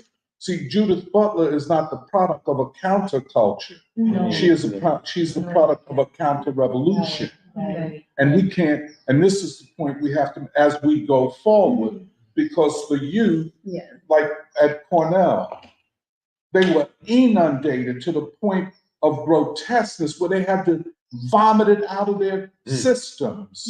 That's what I consider what you went through. They had to vomit it out because it was counter-revolution and counter-human. There was no music, there was no poetry, there was no human being. That's the point you have to make. That's your point. Yeah, it is. And that's that. And then No, I'm glad that you said that, and that makes me, because I was also excuse me if I talk too much. No, because what's interesting is that you had to say it, And I also have to struggle with thinking about where I was coming from with it. Yeah, right. Um, Yeah. and which means that what you're acknowledging is literally what young people would have to do, which is something that we all did. That recognition. Right. But see, and that is a key as we go forward in the youth movement. Yeah. Because Well, that's, okay.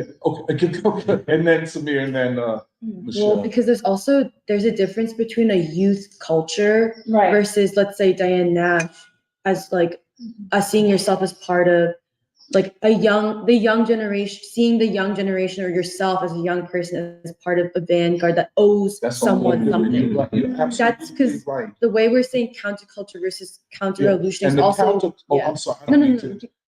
Can I just underline? You are absolutely right. And the counterculture was not the vanguard Right. of the movement. Right. It was the Black movement with Yeah. all of these heroines and heroes and people like Diane Nash. I'm ready to die for what I believe in at 21 years old. You know? Because I also I'm think, sorry. because that's also the relevance of the dynamic between, let's say, Nikki Giovanni and James Baldwin, for example. Nikki Giovanni is a young person who has a lot to contribute and like at that time in her life. And Baldwin recognizes it because he says it's special that you're a poet for a reason, because you have a role to play to both excavate something and translate it for your generation, which means you owe someone something. You owe yourself something.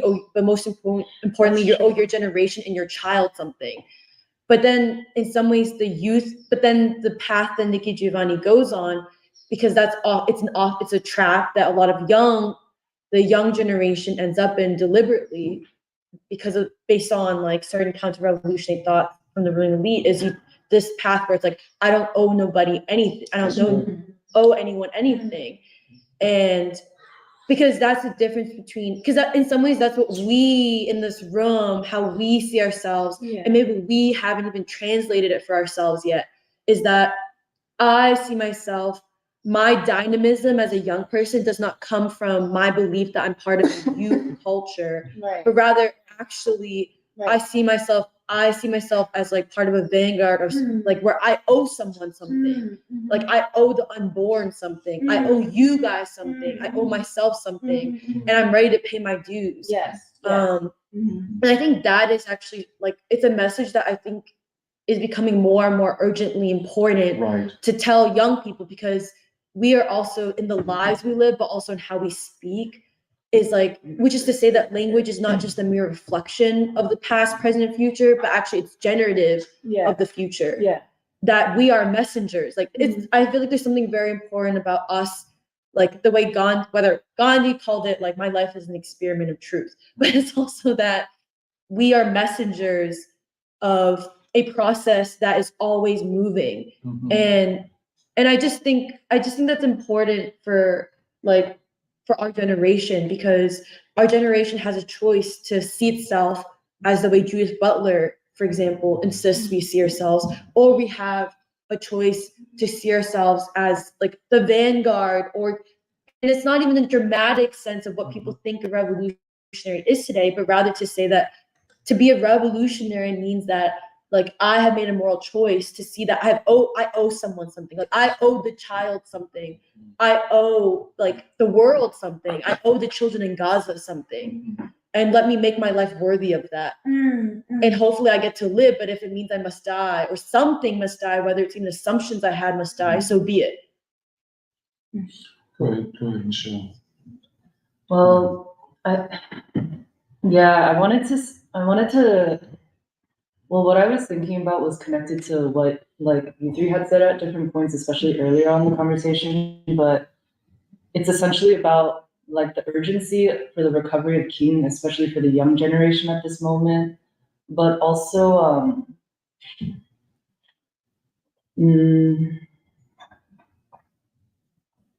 like the character, the essence of the American people, and where lies the wellspring of like the makings of the new American people.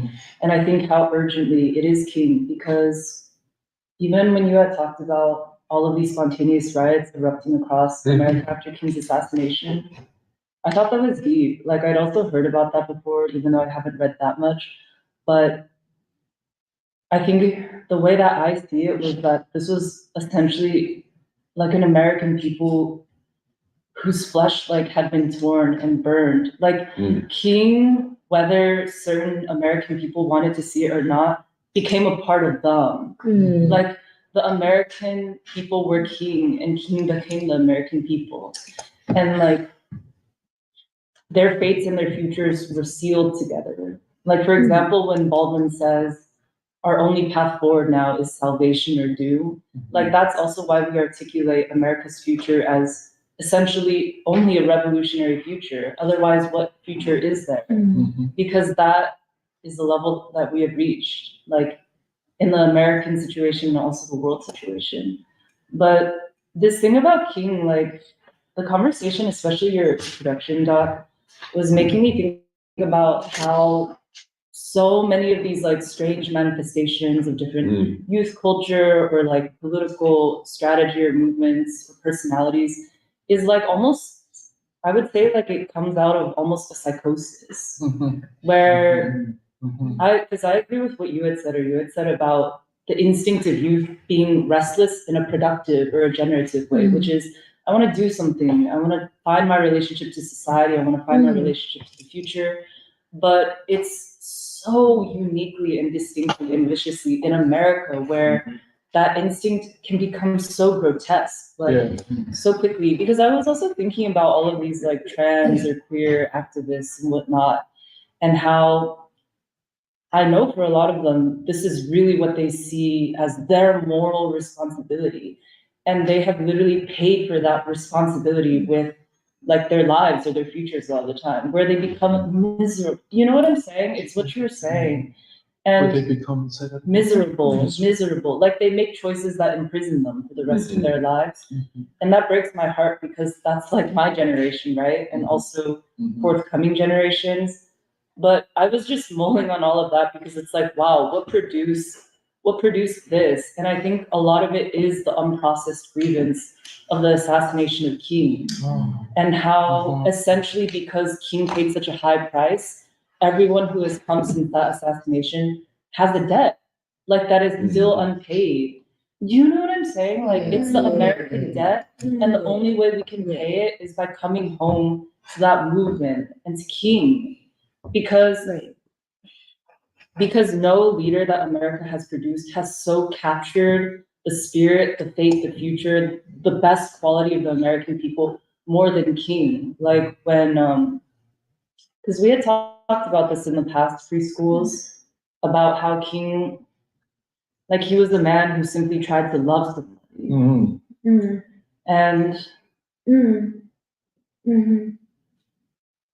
And he loved you, like the Black American, like the Asian, the Latin American, the white American, like the peasant in Saigon. And if you're born into the society without that, your only salvation is to find your way back to that, because that's essentially what it is.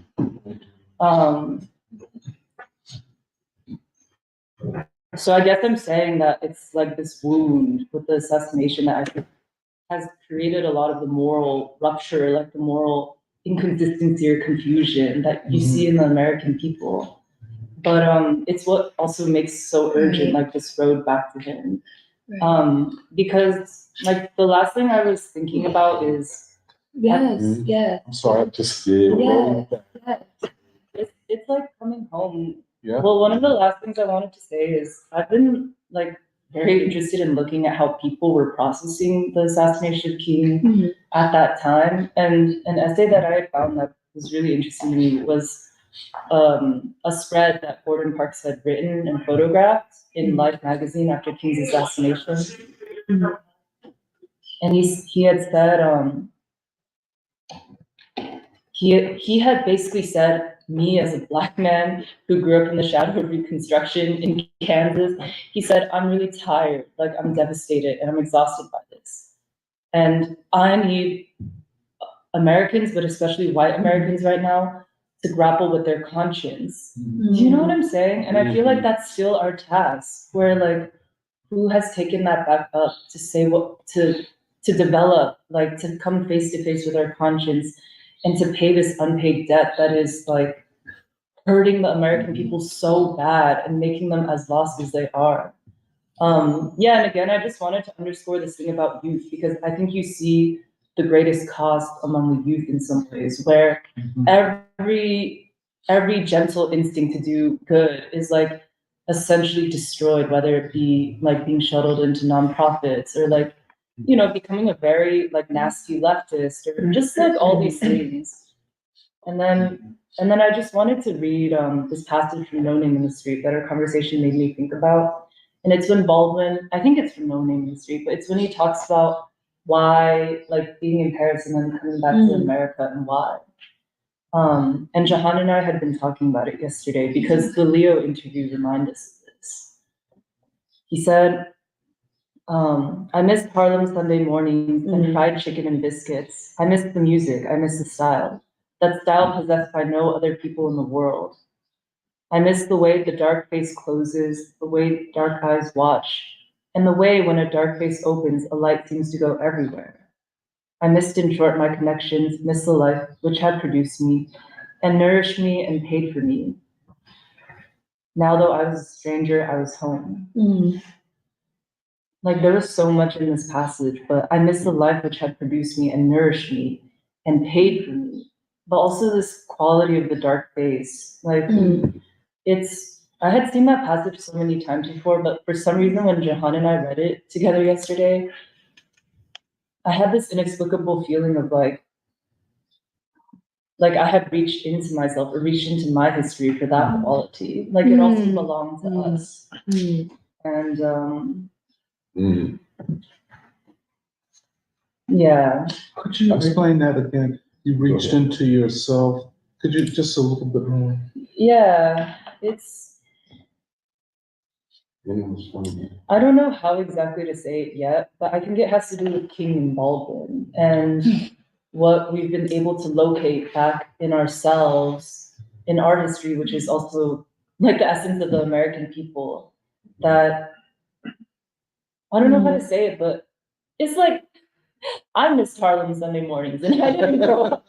I missed fried chicken and biscuits, and the only place I've ever had it is your house, right? Like, but I really missed Harlem Sunday mornings. Like, but I didn't grow up in the 1940s, and how is that possible? But I also know it's the one thing that saved me and freed me. Yeah. Let me let some bars come in. Yeah, sorry. No, I just, well, I wanted to say that, like a few things. But firstly, I think I'm very grateful for this conversation because it's very clarifying, and also this question of like why we had been talking about Judith Butler last week, and also why this question is very relevant for our times.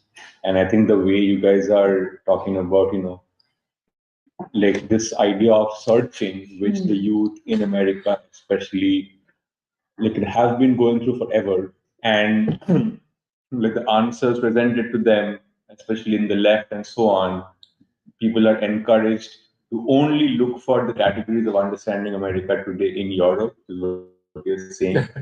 And but I think this is why I think this conference is important, because I think it has been an historic necessity of Europe to not know the human being. Yeah. And this is I think this is at the it has something to do with it has something to, I mean, of course, like the necessity comes from the fact that in Europe had to have a framework of thinking which was compatible with colonization and enslavement and all of that.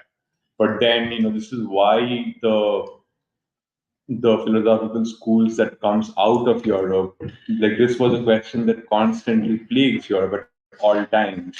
That what is the nature of truth, and who holds the key to knowledge. And I think postmodernism completes that arc, because it claims to come from the other end. It claims to speak for the oppressed and the subaltern and so on. But essentially what it does, it takes the assertion that it takes the assertion that knowledge and truth belong to Europe or the way that Europe sees the world, and it brings it to the opposite extreme that no, it actually belongs to every individual, and it's all mutually incompatible. But the consequence of this is that knowledge itself is declared to be impossible, and truth itself is declared to be like you can't know the truth anymore. And I think this is I'm realizing how also hearing Jeremiah Nuri talk about the consequences of postmodern thinkers in our time in universities, and actually they try to actually kill students. That's what they're doing really, and this is the full weight I think of postmodern thought, that it takes this European notion of a truth that is completely, or truth and knowledge completely removed from the human being, and that's the framework with which it tries to understand the world. And it was a European necessity. But this also makes it also. I'm also thinking of how this framework could not ever really take hold of America, because in America you always have the black man, and it always has provided this opposition to respect. That's why the American youth is so much more troubled, because they constantly have to face this question, because it's you don't find you can't find moral satisfaction from from this framework when you know what's happening in America, or where the black man is. And I guess one way of saying that is what you say, that the black proletariat is the proletariat in becoming, because this is the human. If you can't understand the black man, you can't understand the human. And this is the price that this is the price that the youth of America are paying. And this is the price that this is the price that one has to pay in order to find that the kernel of truth may not lie in Europe, but it may lie in Black America. And I was also thinking of how how Baldwin answers this question. He doesn't he not only says that you have what white Americans don't he not only says that white America does not see Black America for its full potential, but he also says that what you don't see about the human or the black man reveals what you don't see about yourself. And this is, it's really the nature of the world now. Because, that's why you have all of these pathologies about what a revolutionary strategy is going to be, what is going to be a revolutionary framework, because your understanding of knowledge itself is based on something very fundamentally anti-human. And it's no surprise that it comes in America, because this is where the contradiction is it's the highest. Yes. Sorry. Wow. Hey, Paul, but could you hold off 1 minute? I just have to go to the bathroom. But I want to.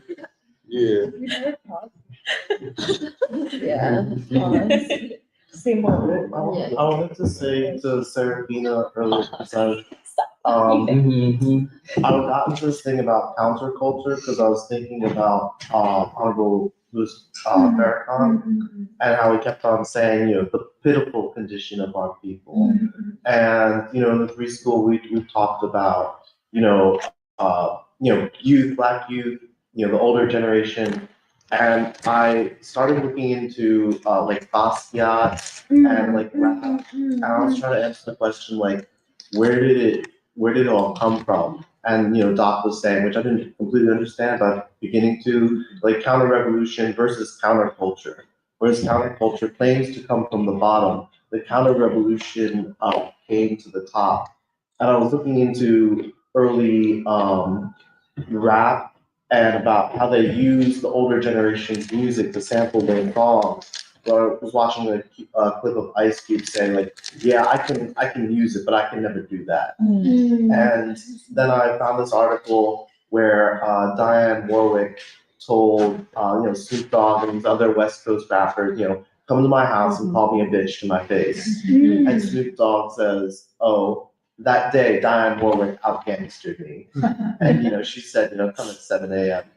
But I just wanted to clarify. No. I disagree. Or No, Okay, but the only thing about it, I know Doc isn't here, he wants to hear what you have to say, but I was just thinking about how, like, the autobiography versus the history Yeah. idea, and how, I don't know if Doc, I had just mentioned the autobiography versus history idea, that, Yes. but just because I think what is so interesting about the back and forth that just happened, Say that again.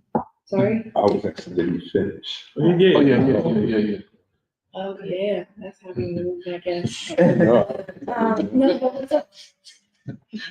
But, no, I mean,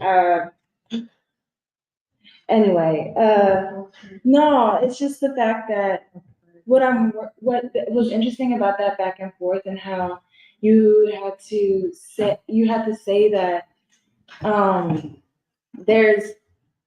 there's this, that counter revolution coming from the top Yes.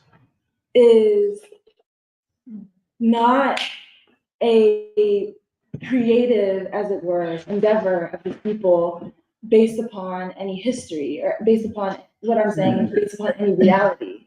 Like, counter-revolution from the top is dependent on the ruling elite, like what the state is, Yeah. and the nature of it. Basically, a recognition, an open recognition of the imperialist nature of the state to oppress the people. That's right. That's right. And in oppressing and causing basically war external, you have to cause war internal. That's right. Upon the people, That's so that there is actually no culture to be counter or with at all. And basically, it's fine if anybody has a attempt at, innovation. But the point being is that we are dealing with an oppressive ruling elite. We're dealing with racism and war, which are also concrete things as much as it is with any of us, because I think part of this situation is really schizophrenic. It makes people small. Yeah. It makes people, like Emily had mentioned, without a history, people can just be a baby and then just work itself out. Well, no, for what do we do anything at all? Like, this also brings up in my mind the whole physics between Einstein and Niels Bohr conversation, where, dependent on morality, physics goes one way.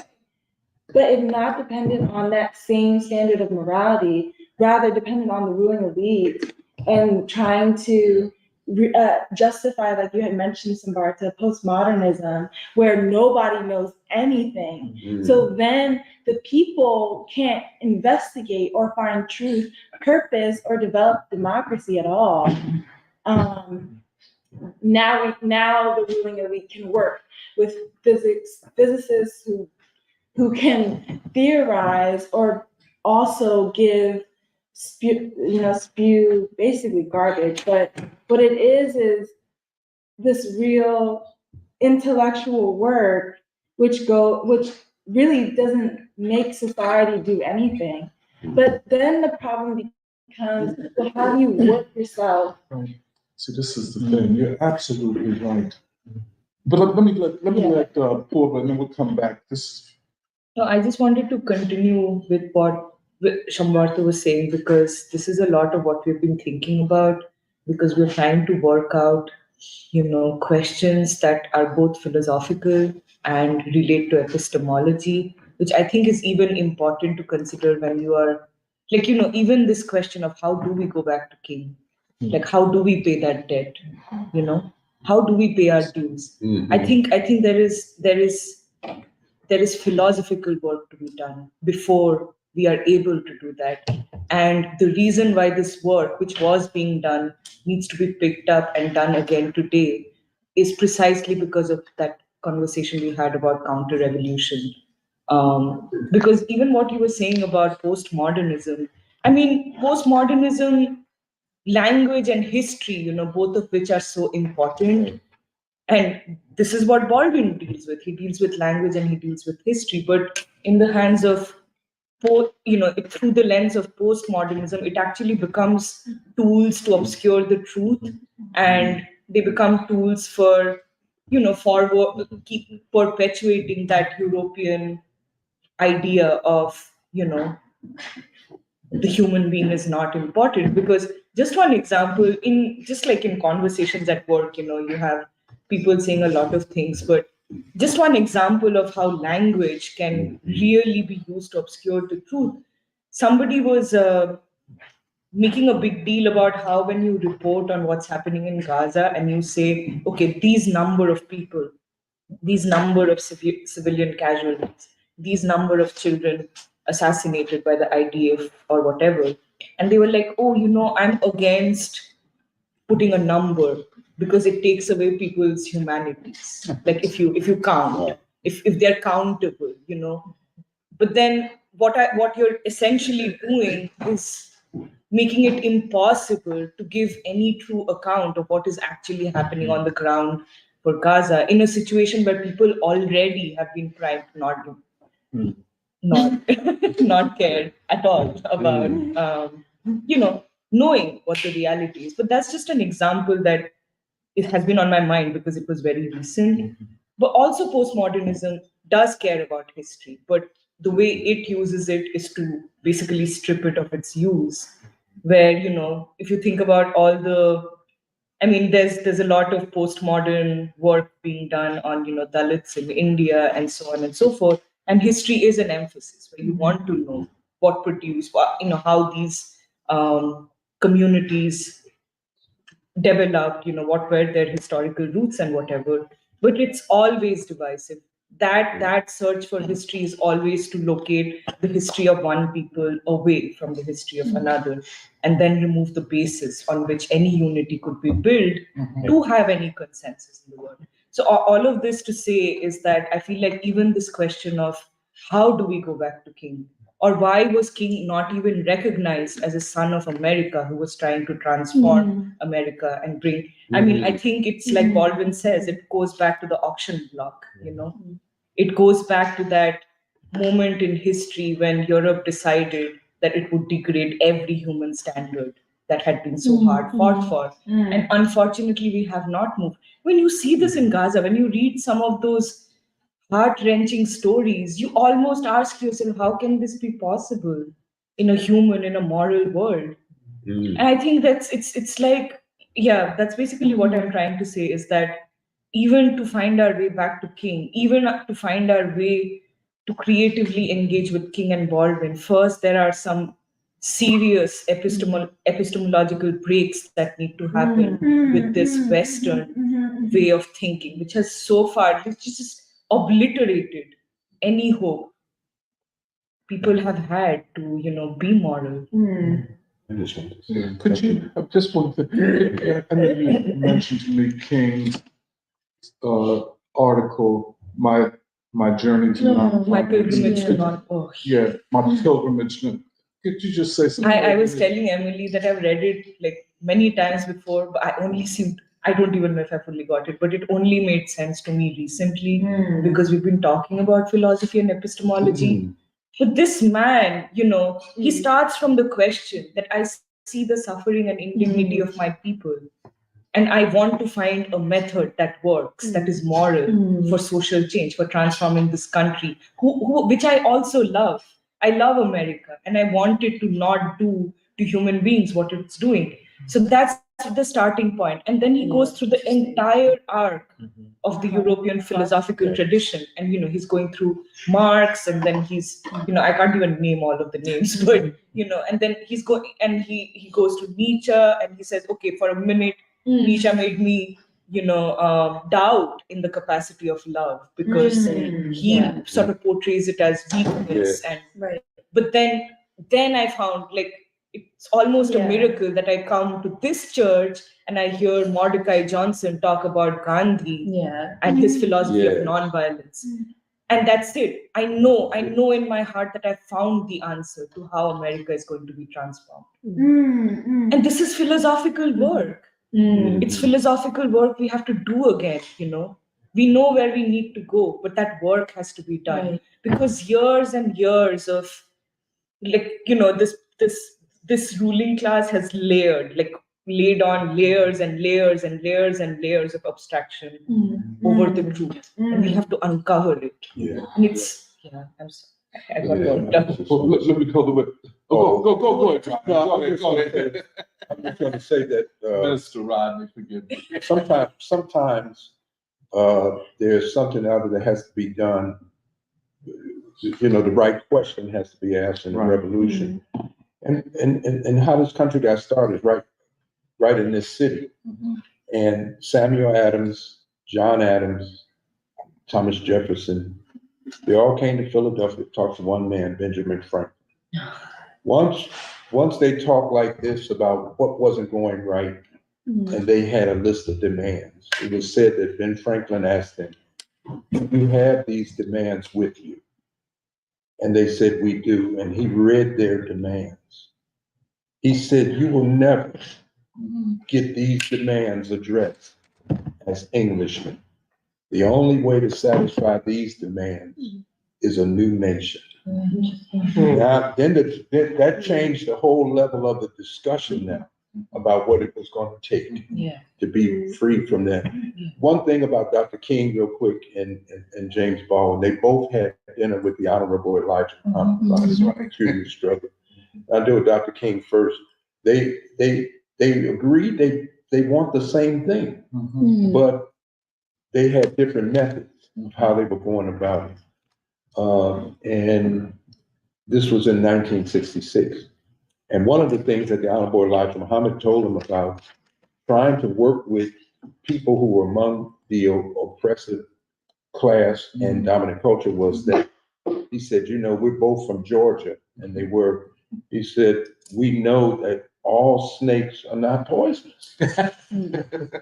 But who's going to go down in a pit to get an education on which one is and which one isn't?" See, so he was just telling about his approach.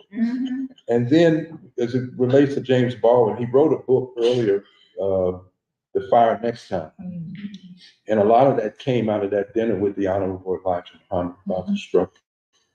And as James Baldwin said, I don't have his exact words in the book, but he says, and this is how the name of the book came about. He said, "As the brothers were driving me back to my hotel, I realized that Elijah Muhammad wasn't dealing with a political struggle, and that he was dealing with a cosmic struggle."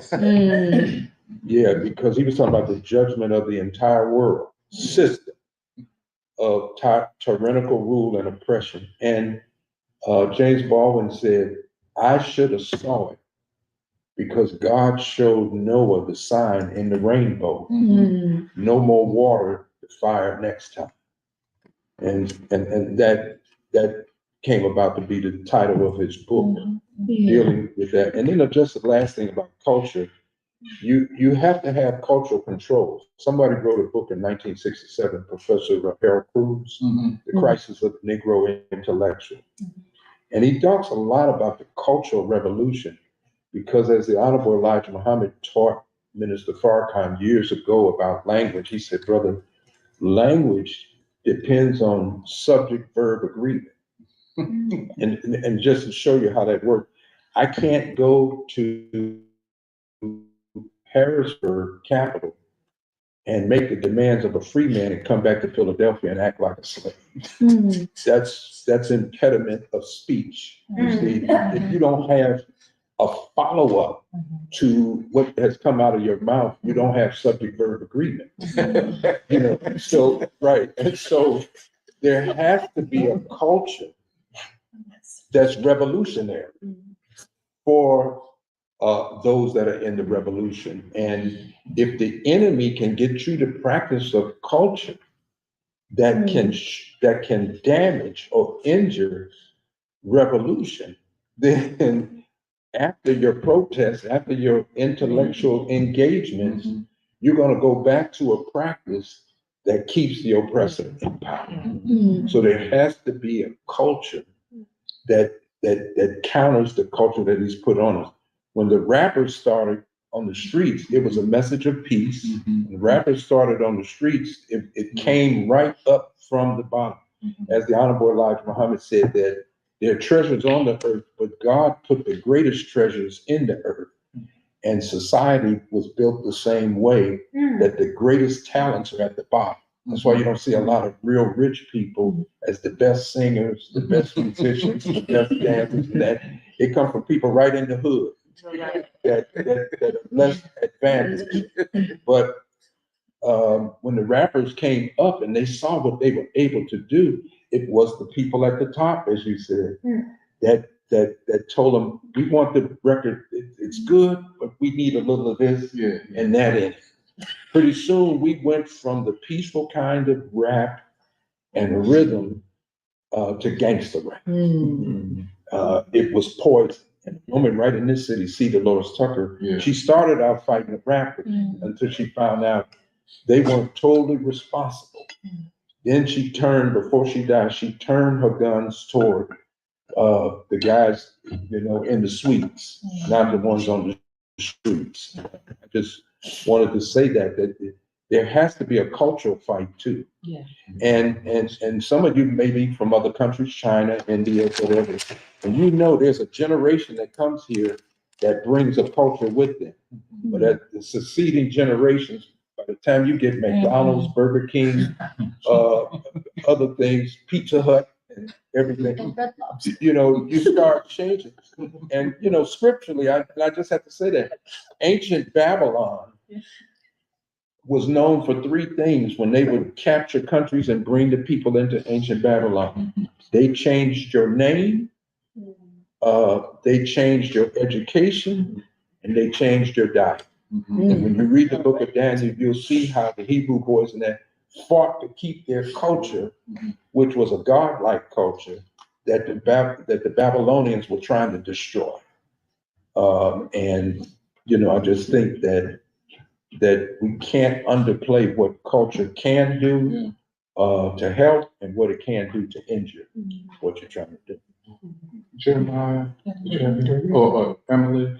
Oh yeah, there's a quick thing where what Purvis said, and actually what Minister Rodney said about Thomas Jefferson and Ben Franklin. It made me think about, there's something you said in the very beginning, Doc, that I didn't know how to connect, but I thought was really important, which was, you said people make Trump seem like an aberration, when actually underneath, it's not even about Trump the man, but it's about like the coalition of discontented, and it brings up the question of who decides what even is an aberration, who decided, and then when was it decided that there is such thing as an aberration? Because in some ways, when you're talking about King, it's like King, but also the most honorable Elijah Muhammad and Baldwin, or the Nation of Islam, or even the uprisings.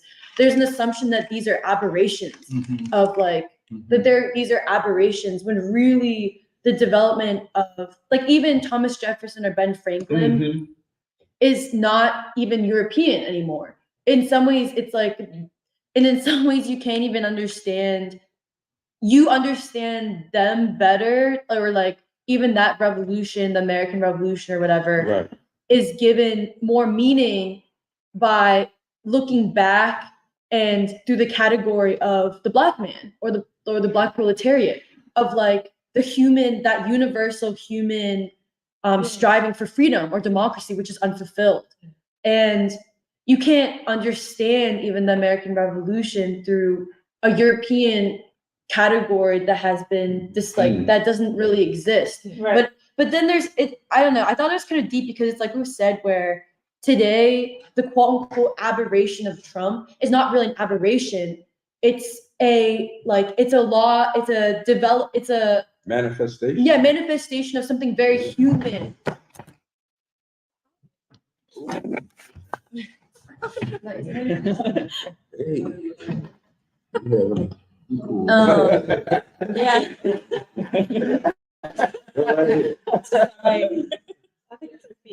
Oh yes.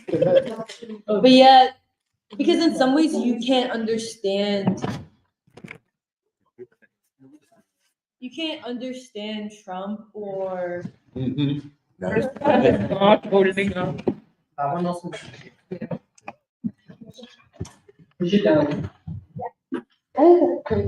this one is how many hours is that?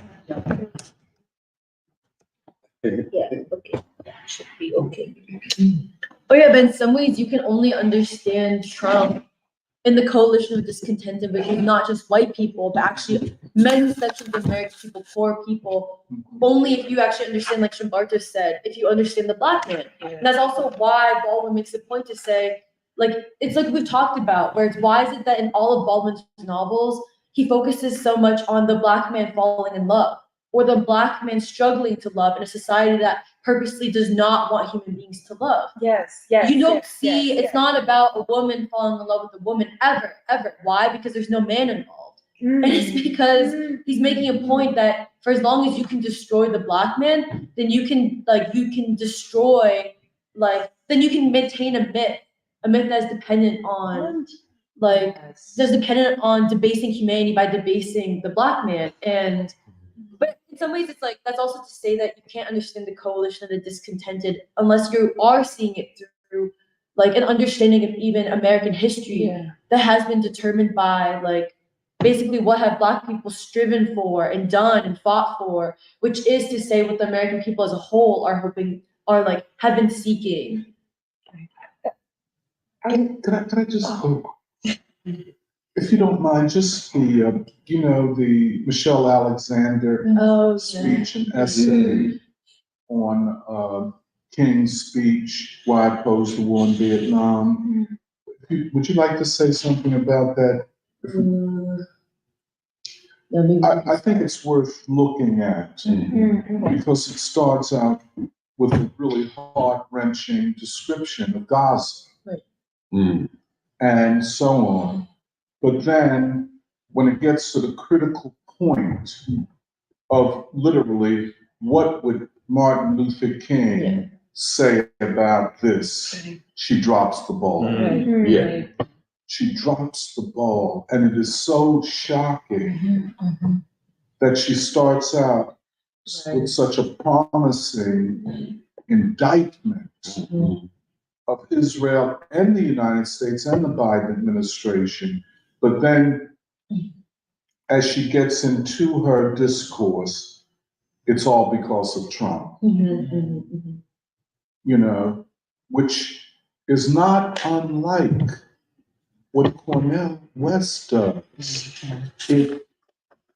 Everything ultimately is the fault of Putin, Xi Jinping, Trump, and the authoritarians. And that is the very opposite of what Martin Luther King does. Right.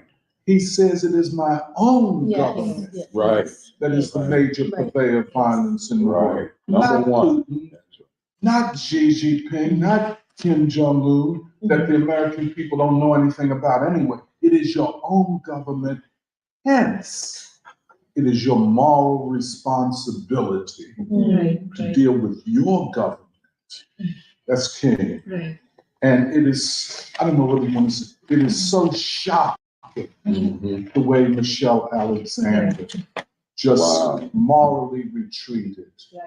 Can I? Yes, please. I just want to add one last comment to what this thread of the conversation is. Also, when we read Baldwin talking about the last white nation, I mean, I think there is I don't know how to say it, but when he says the last white nation, he is basically saying that this history, this historically, how this view, this world view, that the human being is not important, that humanity is not important, it has been imposed over generations and generations, and it starts with the enslavement of Black people, right?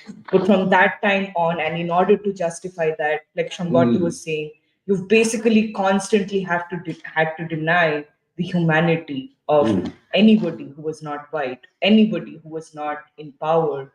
And when Baldwin says last white nation, he's saying Americans have to, basically stand up against their own ruling class or their own government and refuse to be defined or explained by this framework anymore, black and white. Like, you have to say that this is not an epistemology worthy of our name. You have to say that it's not worthy of us. We are meant to be something that is closer to king, And anyway, yeah. Could I just suggest that maybe we get a little more concrete now? Yeah. I think we've framed how these 2 days have to go. Yeah. And I would just say one thing, that we have to be super disciplined leading up to it and on those 2 days. I mean, and by this, I mean, whether one is on the panel, whether one is a moderator, whatever our specific roles, the objective of these 2 days and the seriousness of these 2 days cannot be lost sight of. And I just want, but yes, I'm sorry, Sean, too. I before we go into that, I just wanted to say one small thing. I'm very grateful that we're having a conversation on language, because I've been thinking about this quite a lot, because this makes me think about, my days in college as well, when Jeremiah and we were talking about last week about what they experienced in Cornell. I go back and I think about how I was also trained. I was in the sciences, but it was hard to escape a kind of worldview about postmodern studies. I realized that very young, I realized that the more incomprehensible you are, the more celebrated of an author you are. And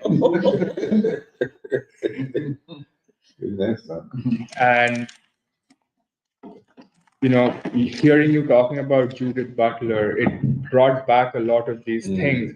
I was reading Michel Foucault and David Hume when I was in college, not understanding a word, but that is how you gain access to a kind of worldview where you are accepted as part of the elite intellectual community. And but in retrospect, when I think about it, if you think about this idea that you have to be incomprehensible to just a common person in order to be celebrated, you think, okay, what that is essentially saying is the less of an effort I put into knowing another human being, that will make me a star, that it severs a connection between you and humanity. And the more you get the more you get involved in this life of being more farther and farther away from people, trying to understand what they're saying and just pretending you understand all of this incomprehensible nonsense, it draws you farther away from what you are seeking. One of the things that you said in your introduction, which really struck me, is that people have lost the ability to find what they're seeking. Yeah, I'm sorry. No, it's very, I thought it was very deep, because I think, and then immediately the question that I had in mind is, what are they seeking? You lose track of what you are seeking, as well as the ability to seek what you're seeking. And what Michelle said when she was talking also made a lot of sense, where she said that people are they're trying to find their role in society. They're trying to find what their relationship with the future is. And that's what they're looking for. And it is made impossible by language that is weaponized. You look at the language of economics, utterly incomprehensible and deliberately so. Sometimes I feel like when we read Baldwin, we feel like, okay, something that he's saying is difficult to understand, but it's not because of the words he uses, it's because of the content, it's because of the feelings. And I feel like Baldwin becomes more and more clarifying the more you understand the life world of Black people, the more you understand what they've been through, their history, and all of that. There is a process to understanding. There's a way to understand. There's a way to seek knowledge. There's a way to gain it. But that is made impossible if whatever you're writing is just, you can't understand it. And the reason why I've been thinking about language is because the US passed a draft resolution at the UN Security Council recently for a ceasefire on Gaza. And again, this question of language comes up because whereas the 3 vetoes that the US put forth in the previous resolutions actually had the word unconditional ceasefire. That's right. This particular resolution actually said, oh, it is important to recognize that a ceasefire is necessary. Not saying we demand a ceasefire, we demand that Israel does not go into Rafah, continue killing people, nothing. It's just this ambiguity through language that the US has been just historically credited with inventing and taking forward. And I feel like the people see through that clearly, more clearly now, because of this fierce urgency of now. And this is the last thing that I want to say is that through this event, this is a project of reclaiming King and Baldwin, but through this, it's also a project of reclaiming language. Yeah. Yeah. With that happened,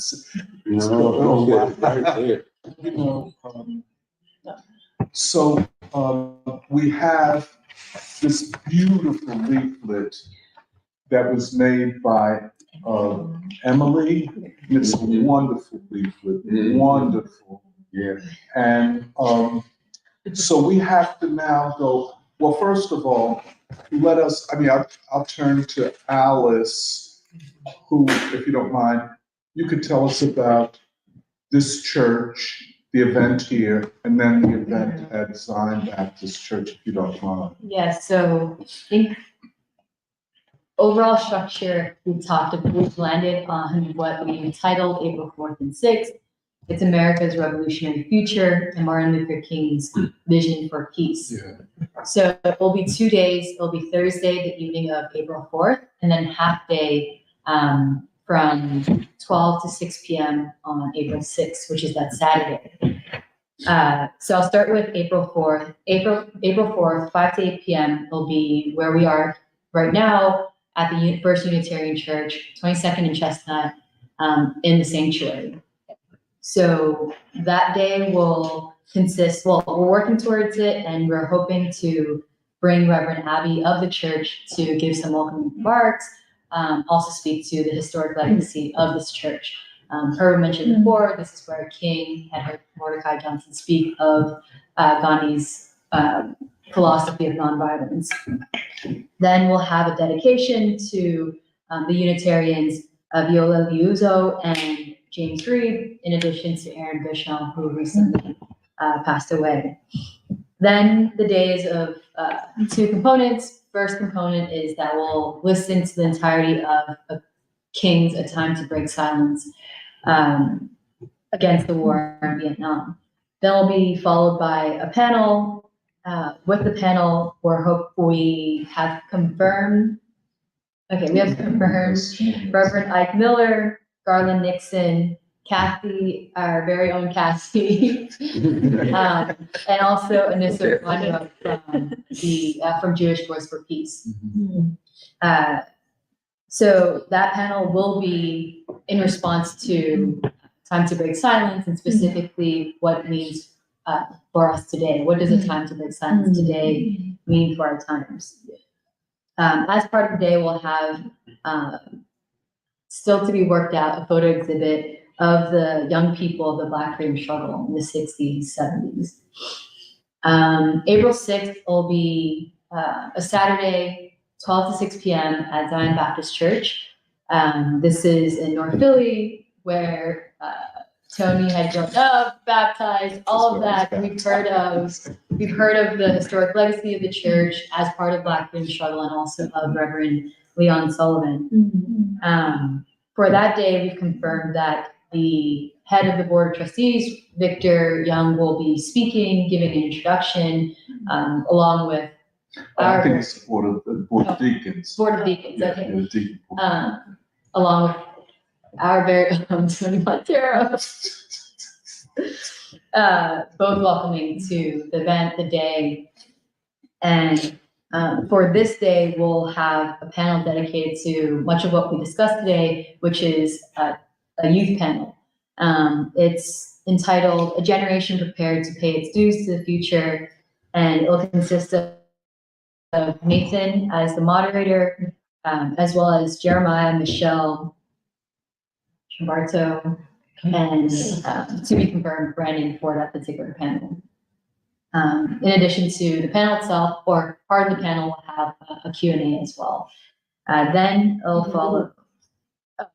And as part of that roundtable, it'll be a response to clips of Baldwin and a Black freedom struggle that we're putting together. Yeah. Following that, we'll have the intercivilizational performances. The lineup right now, well, the performances itself won't just be performances, but framed within the context of King's World House, of a culture of peace, of people from different walks of life, but united in principle. And for that section, our MC will be Nuri, and for each or the general MC, and then for each of the performers, we'll also have an introduction. So there will be Osiris, who we've listened to perform in the past, Cambodian dancers, Korean drummers, Alfie Pollitt, and Bobby Zanko. So that's the 2 days. I know we have the flyers for today, and the intention is that we will first distribute it to our various partners, whether it's the Nation of Islam, the NOI, the Zion Baptist Church, the Unitarian, whether both digitally and also with the leaflets. I know some of us are going to go to Zion Baptist Church today, and they agreed to they have a men's group tomorrow that they're hoping to distribute these flyers, and also a bulletin in which they'll share the event at.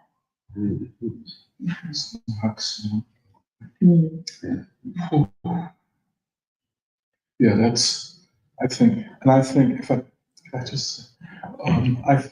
that one of the things is, like we've discussed today, we want to focus upon the young generation. And it is an attempted awakening of the people for what we face. And there's a lot of confusion. It's not just among the youth, because, and if you go to any church, there are not any young people there. Right. I think you all got more young people, and not real young people, than anywhere else. You go to the churches and they're not young people, but that is a problem also that we have to help the churches understand. And this is why I think, like Victor Young, the pastor of Zion, who was, as we said before, when Alice and I met with him, it was an unbelievable meeting. Pastor Gus Roman, who said, in effect, that we want to do Baldwin because we want to raise up intellectuals from the community who will remain dedicated to the community. And for them to permit us to hold this event on Saturday in their sanctuary. the sanctuary is sanctified space. It is not, I don't know how they do their sanctuary here, but I know in the Baptist church, it is a very sacred place. And for them to allow us to have this event there is a high honor, and we should be forever grateful. And it is a manifestation of the Black freedom struggle. It really is, and its resonances, just like Michelle, you were saying, how it resonates up till today. It's almost like in our DNA. Yes. You know, we can't escape it. And it's, I guess the only question is how much we want to give ourselves over to it as Black people. Yes. And with Zion, it is the giving the church over to a new generation of freedom fighters. I just can't. And I know, if I could just one other thing, when Alice and I met with Victor Young and his wife, and believe me, that church, as every church, has gone through many struggles. You know, after Zion, yes. After Reverend Sullivan passed on, who would replace him? And could he be replaced? And so they had many pastors that came through, but none were acceptable. You know, and as I listened to Victor, whom I grew up with, we know each other from kids in the church. And I knew the pain of those struggles and how friendships were severed. You know, when you go through that kind of internal struggle, like in a family. And he didn't have to tell me, I knew. And I knew by who he didn't mention, who they were no longer friends, you know. But the church has struggled to find a leader that could manifest the freedom idea. And that's right. He agreed, and he's in his 90s. He agreed to come back to help them out. You know what I'm saying? It is, you know, so it is not as though, you know, it's been everything so nice. They are in a struggle, you know, to find the unity. And so I just say all that to say for them to be so gracious to us. Reverend Leon Sullivan really shaped at the Abyssinia. Under Adam Clayton Powell. Absolutely. And he was sent here. Absolutely. And so, and even with the church here, and I mean, what they are charging us is like $600 for the 6 hours. Yeah. I mean, that is, you know, nothing. But, and here, which I think is a sign of a growing partnership, when they are charging us $150 for the sanctuary, for the three hours, is not a small thing. And for Reverend Abby and the others to embrace this. And I think, if I'm correct, if I might say, I think either Emily or Alice said this too, or Emily, where you said, okay, remember you said how you mentioned King's speech, and it's almost like she had forgotten. Yeah. And she, go ahead, you tell us, you tell it. Yeah, she was,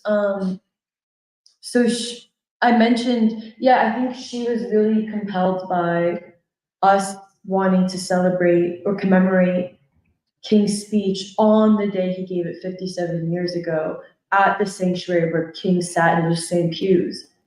And when I said the name of the speech, like she was like, oh, right. And it's because the Unitarians are trying to do, like, I think they feel that they should be on the side of the Palestinians in everything that's happening to Gaza. But in some ways, it's like they didn't realize that there was already a framework to be transformed as human beings, to take that moral responsibility and be on the side of the Palestinians. And it was almost like she had forgotten that King had laid out the framework for the American people, and back in the 60s. And she had also forgotten about James Reeb. The people she really forgot about were James Reeb and Viola Liuzzo. And when I said their names, because they were Unitarians, that's when she was like, oh wow, right, like they should be our role models. Like, and it was almost like she had forgotten, and because she has only been in Philadelphia for around 8 years, and I think she's still trying to understand her relationship to both Philadelphia, but to the future of her church. And it was actually pretty deep that there's a level of recognition where she was like, we have to be a part of this, because you are celebrating James Reeb and Viola Liuzzo. So like, you're bringing King back to today, to this church. Back to this church. So can I ask, I know we have to really produce these flyers and distribute them. Yeah. But there's some other things we have to do, don't we? We're going to fly around Zion Baptist Church. So tomorrow we're going, what is that? What did you say, Alice? We're going to? So today we're gonna fly around the church, but they were going to? No, we're going to, but we're also going to Zion and meeting, I believe, with the sexton of the church, and I forget his official title. And he's going to show us the space, and because I know there's logistics to work out in terms of the performers, seating, all of that. But he's also wanting to have a physical and digital copy so that they can distribute it in their bulletin. Then tomorrow they have another event that Brenda had spoken highly of, where people also, not just from the church, but also of others, will be coming into the city and the church, and she was looking to distribute it at this event. Nice. Is the song, can they send it to my phone? Oh yeah. Yeah, no, I can text it to you. Yeah, we can text it to you. And I'm gonna send something to Thea Martin so that she can talk about it on Saturday morning. Well, that would be before really good. I mean, I think, anything that can be done to get URD. And Patty Jackson. Yeah. That would be very important if you for a could few minutes, because she puts it on tape and then it'll play on Sunday morning. That would be so valuable. In case y'all don't know, Patty Jackson is very well known. You remember she was the mistress of ceremonies at the Patti LaBelle concert. Oh, that was Patty Jackson, and she was very well known on WDAS FM. And Thea Martin is on She's on URD on Saturday morning. Okay. She covers a spot that I think Vicki Leach and Cody Anderson used to cover. Okay. And, she's on for at least an hour. She gets to tell people about it, because she has a church going audience. Yeah, that's very important. And I was going to ask if Samir and Eddie and Nathan can come up and talk to the congregation at the Nation of Islam on Sunday about this. Okay. Maybe not this Sunday, but next Sunday, so you're closer to it. And have people will talk about it. Right. I know they go to civilization classes too. Self-development. Self-development, I'm sorry. On Friday night. Yes. Yeah, but can I just one small. Go ahead. No, it's just with the flyers. And every reading group must encourage all of the people in them to come. And that this is as important as reading Baldwin, seeing the creative implementation of Baldwin's ideas and King's ideas. So we have to get everybody in every reading group. I was going to ask about the GoFundMe. Let's get back to that next week. Okay. Are we going to have a website for this event, or we'll just use the Baldwin website? So it's already on the this event's already on the Year of James Baldwin website. So the little QR code at the bottom left goes to the website, Oh, yeah, yeah. and then yeah. there's a page for the website online already. Oh, yeah, Yeah. yeah.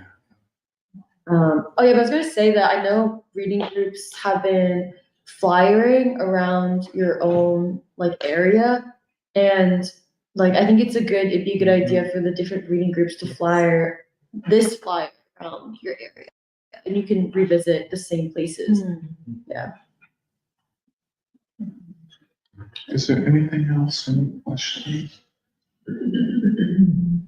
I think this is sort of related to the event, which is what people were speaking to earlier.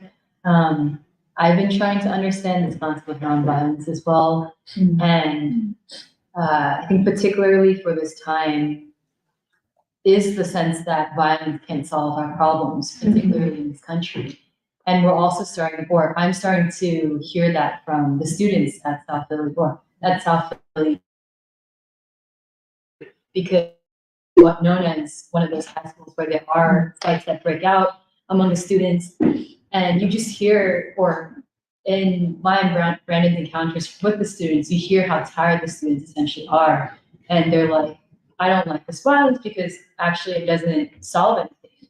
And I think that's also what, I don't think I completely understood until recently in seeing these students too, by what King means of a creative application or a creative effort of human beings. Like we're in a time where our problems shouldn't have to be solved by violence or war.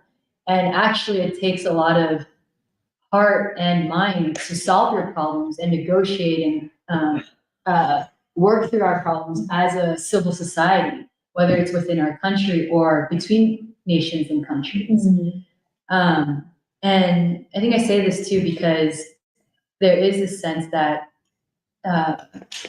like King wasn't, yes, he got opposition from news outlets and leaders of the civil rights movement, but he says too in his autobiography that this wasn't something that was foreign to the people. In going to the North and the South, he had heard these rumblings from the people of how they also opposed the war. And that pushed him to want to speak out against it. Because one, those who were drafted were our own children, or our country's children. Young people. And then also the issue of the morality of the war. And then lastly, also how this question of war had also diverted the nation's attention away from the civil rights struggle.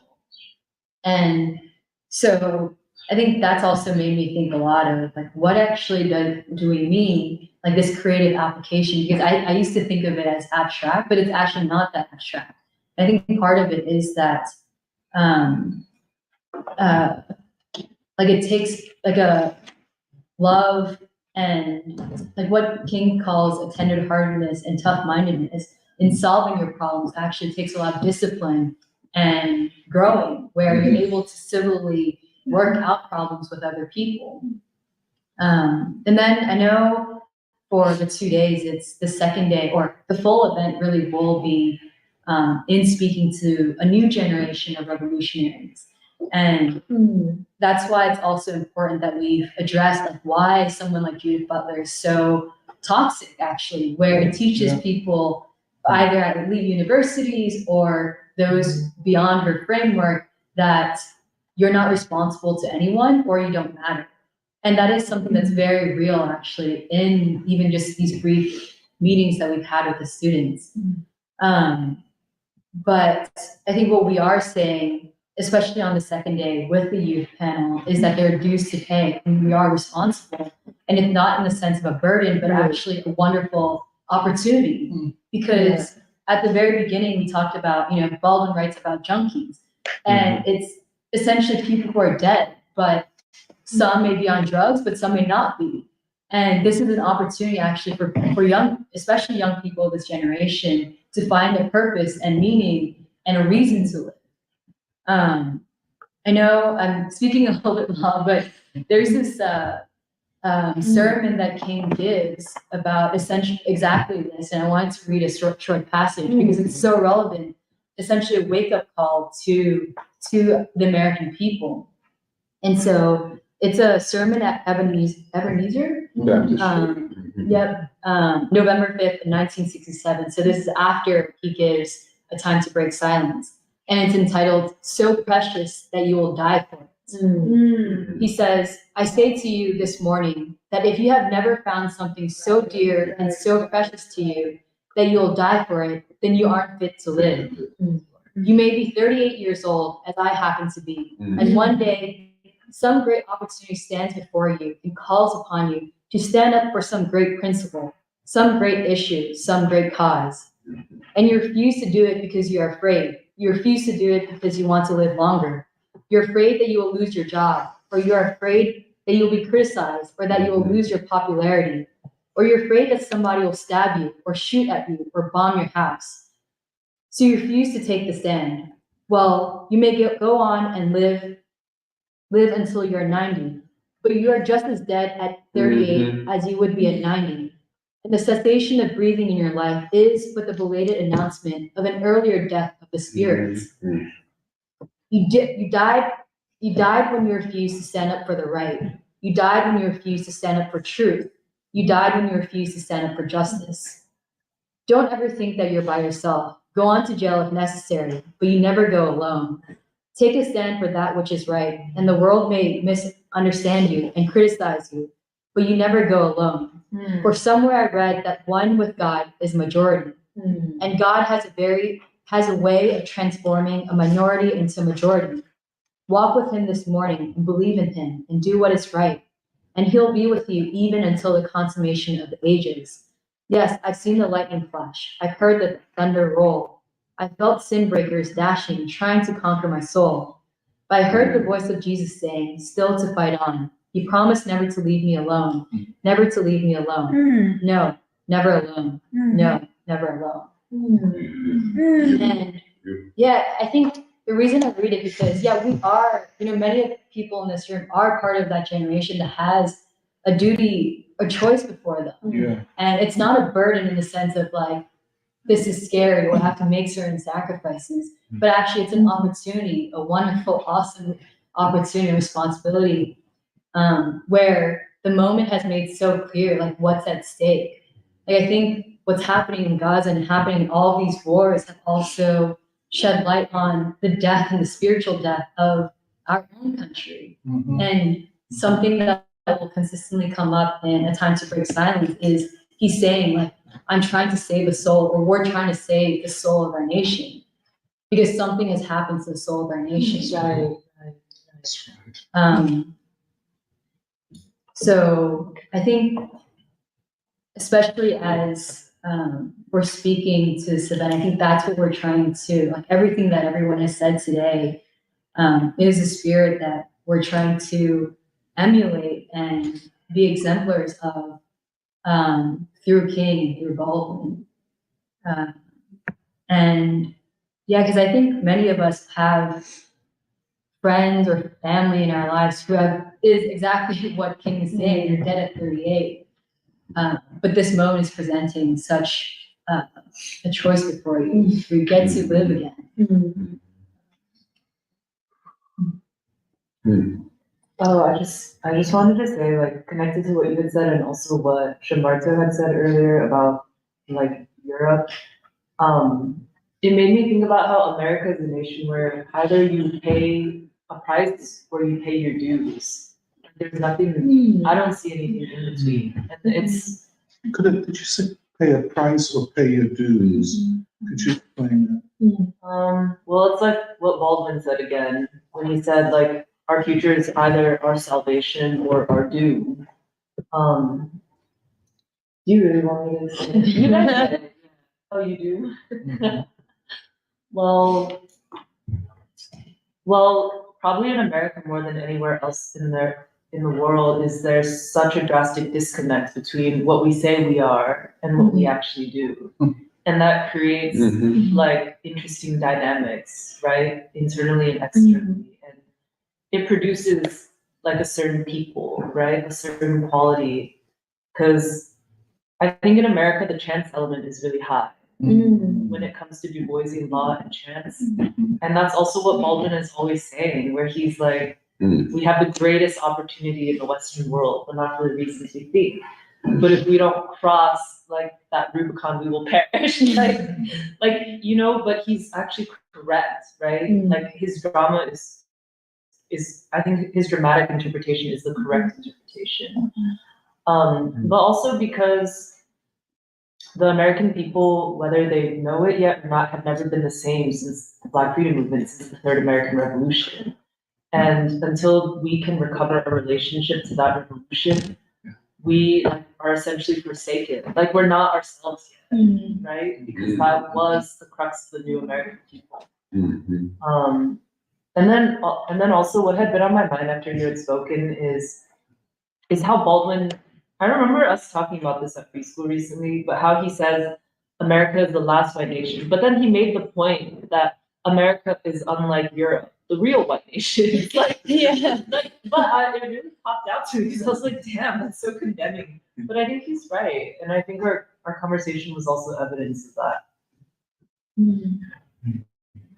But when you say you either pay the price or you pay your dues, I think that's the thing I'm interested in. What is the price and what are the dues? I mean, when you say pay the price, could you just... You should attend our event on April 6th. No. I'm still working it out. But it's very important because, Baldwin, the price of the ticket. Always the price. Yeah. Well, because actually something Michelle said that was interesting before, which I think I agree with, but it's actually a pretty big leap, is to say that I think before King was assassinated, everyone had to pay a price. Yeah. But I think after King's assassination, we owe him something. And now it is now that we have a due to pay. Because it's similar how to Coretta in that speech she gave, where Coretta Scott King said, may we make, first of all, she said, what manner of man is this? But then she also said, may we make our lives worthy of him, of his life. Yeah. Because you had said you were like, King in some ways was like, let me pay the price for you so that you may pay the price, or like you may be able to do it too. And then when he was assassinated, and he knew he was going to be assassinated, ever since the American people, every person born in this country or who comes to this country, whether they know it or not, owes King something. That's right. Owes a new America that King allowed to still live or be possible. We owe him something. And I feel like that's the due. I feel like that's the difference between price and dues. Because today, for example, when Baldwin said, because price is not the same as dues, and when Baldwin said that the price of the ticket, that was in a certain period, that was before King was assassinated. But I actually wouldn't say, yes, there is a price that has to be paid, but I think in some ways it's more accurate for some reason instinctively that we have dues to pay. Well, yeah, because going back to Diane Nash and the beloved community or the World House, I think that collapsed something in the American revolutionary process and created something new, where our starting point now is different. Yeah. I don't know exactly how to say it, but when King died, his flesh became all of the American people's flesh. Do you know what I'm saying? And that, there's something there. He, more than any other, made the beloved community real. And that means that, it's hard for me to articulate. No, I think it's very clear what you're saying. Yeah. And that is why, Sambark and everybody is saying, we cannot look to Europe for answers for the future. I mean, it's just, as much and as beautiful as so much European philosophy and social theory is, much of it is useless. Much of it is useless. And we have the paradigm, we have almost all that we need to go forward. Right. Can I say something? Well, I was just remembering how Baldwin also, when he's talking about King, right, and he's studying his father and he's studying Coretta, and he says this thing where he says, everything that king needed to be king had already been produced Yeah. till that moment. Yeah. And every time I read it, it gives me that sense of something preordained about him, like something that was it was destiny, because nonviolence, he puts it literally that way. Nonviolence had already been invented. And then, he'd already heard the speech from Mordecai Johnson. Coretta was in the right place. His father's life and experience had set him up. It's just the way the way Baldwin tells that story is also, it's very powerful. And there was a book Dr. King carried with him all the time. Howard Thurman. Jesus of the oppressed. Jesus and the And disinherited. And the disinherited. Yes. Well, that's why I'm interested in the word aberration. Aberration versus destiny. Yeah. Right? Because Could you explain aberration versus it was king is not an aberration, but in fact a manifestation of destiny. Yeah. And that's not superstitious, but actually in terms of the laws of human development. Like, if you actually understand not only human beings, but the American people, and also the way Du Bois would say, the decisive force of the Black American in this country. And it's not our fault that you brought Black people to this country. But because you brought them, they're the decisive force. Like, you know what I mean? Like, it's the oppressed, like the force of the oppressed in this country that also gives it its hope. And and the difference between even Trump or the coalition that discontented today, that's not an aberration. In fact, you could say it's destiny, which is why I was so interested. That the last Savior's Day was Minister Farrakhan's speech was the Great Armageddon, because there is this thing of destiny, and prophecy. and prophecy, And prophecy. I was thinking that reminded me of Alice's question of what is the function of nonviolence? I don't think I got it right. I don't think I'll get the answer right either. But I was thinking about what Gandhi said about nonviolence. And to sort of get at the root at it, he said at its essence, it's love for your oppressor. It's a Christian love, a Christian love for your oppressor that uses love as a creative force. And nonviolence versus violence. Violence, produces hate, and it produces, in pre-Islamic Arabia, you were allowed to kill. If someone killed your family, you would have an honor killing. You would kill theirs from their family. But nonviolence ends that cycle, and in warfare, if you read Sun Tzu, warfare is about spirit, or men's spirits overcoming another man's spirit. It's interesting that nonviolence is called spirit force, and it's the compulsion of love. How can you see lovelessness and not be moved?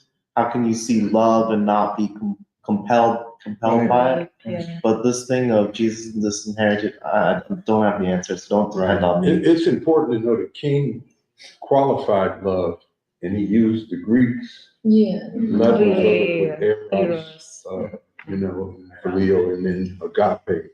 And it was agape that he's talking about. Where it says God is love. See, I think, but he goes back to that John 1. Yeah, that's what the first epistle, God is love. Yeah, but somebody got that whole the Seraphina. Yeah. This is very interesting. Yeah. But, you want me to say it again? She sent it to text. No, I haven't.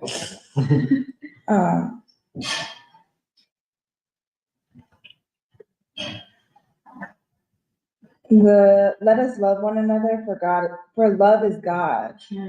Let us love one another, for love is God. And everyone that loveth is born of God and knoweth God. He that loveth not knoweth not God, for God is love. If we love one another, God dwelleth in us, and his love is perfected in us.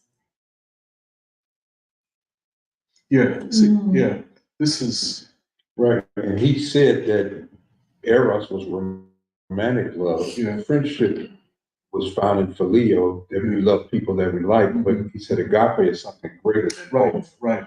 He said it's actually the love of God operating in the human heart.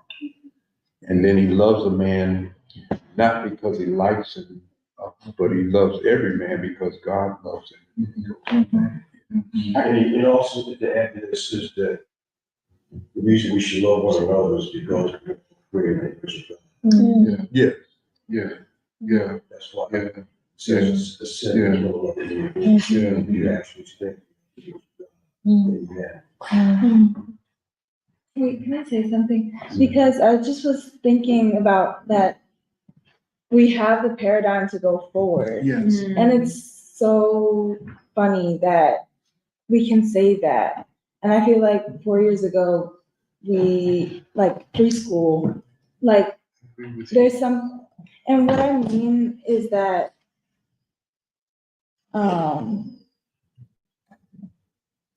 like, I think nonviolence obviously created like a new moment, like a new, like when we had talked about that discussion about epochs and like, but nonviolence has the possibility of creating also like something in time, like another moment. And Yeah, this is so important. Go. well, It's so the other idea in my head is, Can I just yeah. on that point, I agree with you. A new epoch in the methods of revolutionary struggle. Yeah, interesting. And that is, I think, what we're trying to get at. Not just what we're struggling for, but how we struggle. Yeah, but I'm sorry. Like what we already have. And I think it comes out in a lot of, like, we can see that because of nonviolence had already kind of been in process of working itself out. Yeah. Like things shifted, like everything shifted. Like you had said, instead of using force, you use it's like you move the force in front of the word spirit, and your spirit becomes a force. How is spirit a force? If force is externalized or externalizable. And so like everything shifts different because of something that happened in the Third American Revolution, something that happened to the people who are part of, something happened to King. And like we're saying, paying our dues, like there's something also in us that's very capable of doing it. Yeah, I just had one. I know, and just to let this it's 2:00. Every movement of young people that came after King's assassination that argued, now we will complete the revolution. We will take up arms and wage urban guerrilla warfare. Every one of them failed and are forgotten. Every counter-King movement that came after King failed and is literally forgotten. I can say that as always say, because I was part of one of them, you know, but yes. And it was a strategy. Yeah. I'm just gonna say, nonviolence was a strategy. It wasn't, even Bayard Rustin told King, you can't keep that gun. And then tell other people, I mean, he had to talk King into getting rid of his gun because, you had the Deacons of Defense in the South who armed black men to protect themselves against the raids of the Klan and everything. But Dr. King said this was gonna work and we're gonna have to use this nonviolent direct action as a strategy. Well, and then they trained the people who were gonna march.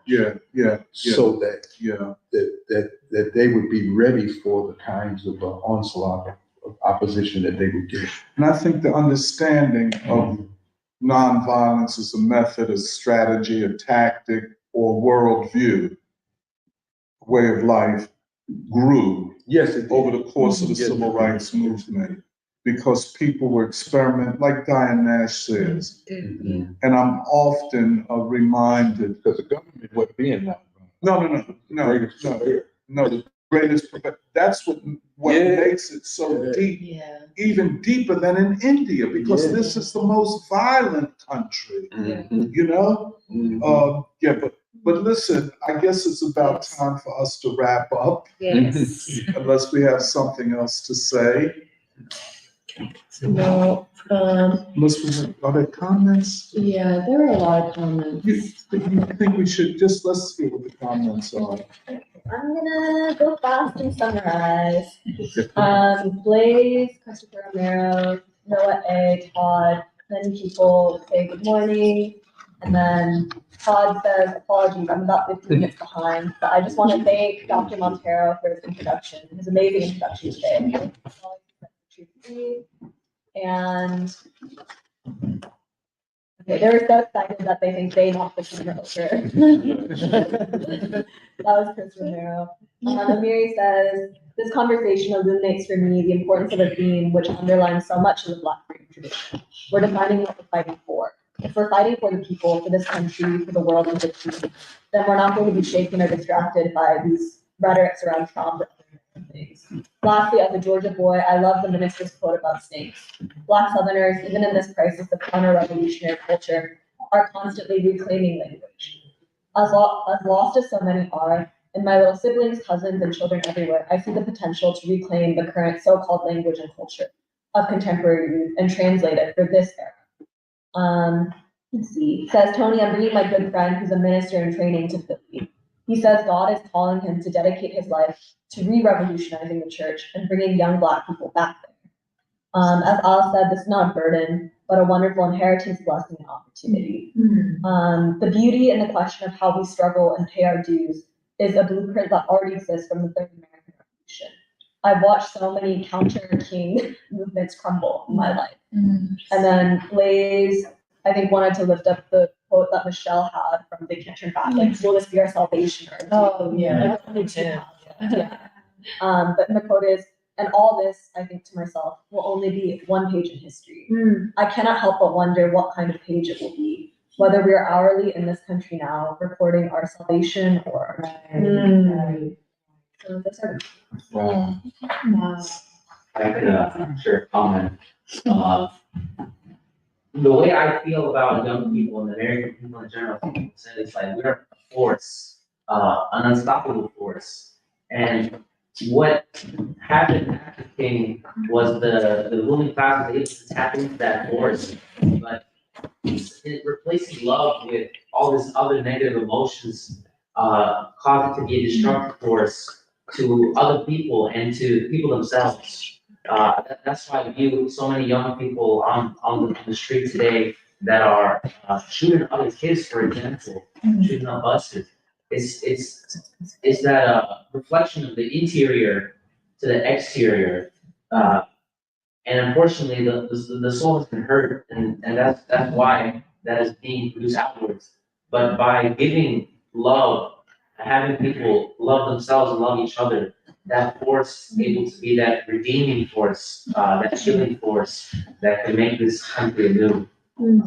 So even amongst all the terrible things that we see on the streets, I believe ever more firmly in the capacity of the American people to create something new. It's our duty to make that something new the best that it can be. Okay, with that, I think we're going to end this week's free school. People can take as many flyers as they want, and we'll be posting the digital flyer on our social media channels soon. Thank you to all our commenters, and because of you, we will have to live stream. So, okay, bye everyone. Bye.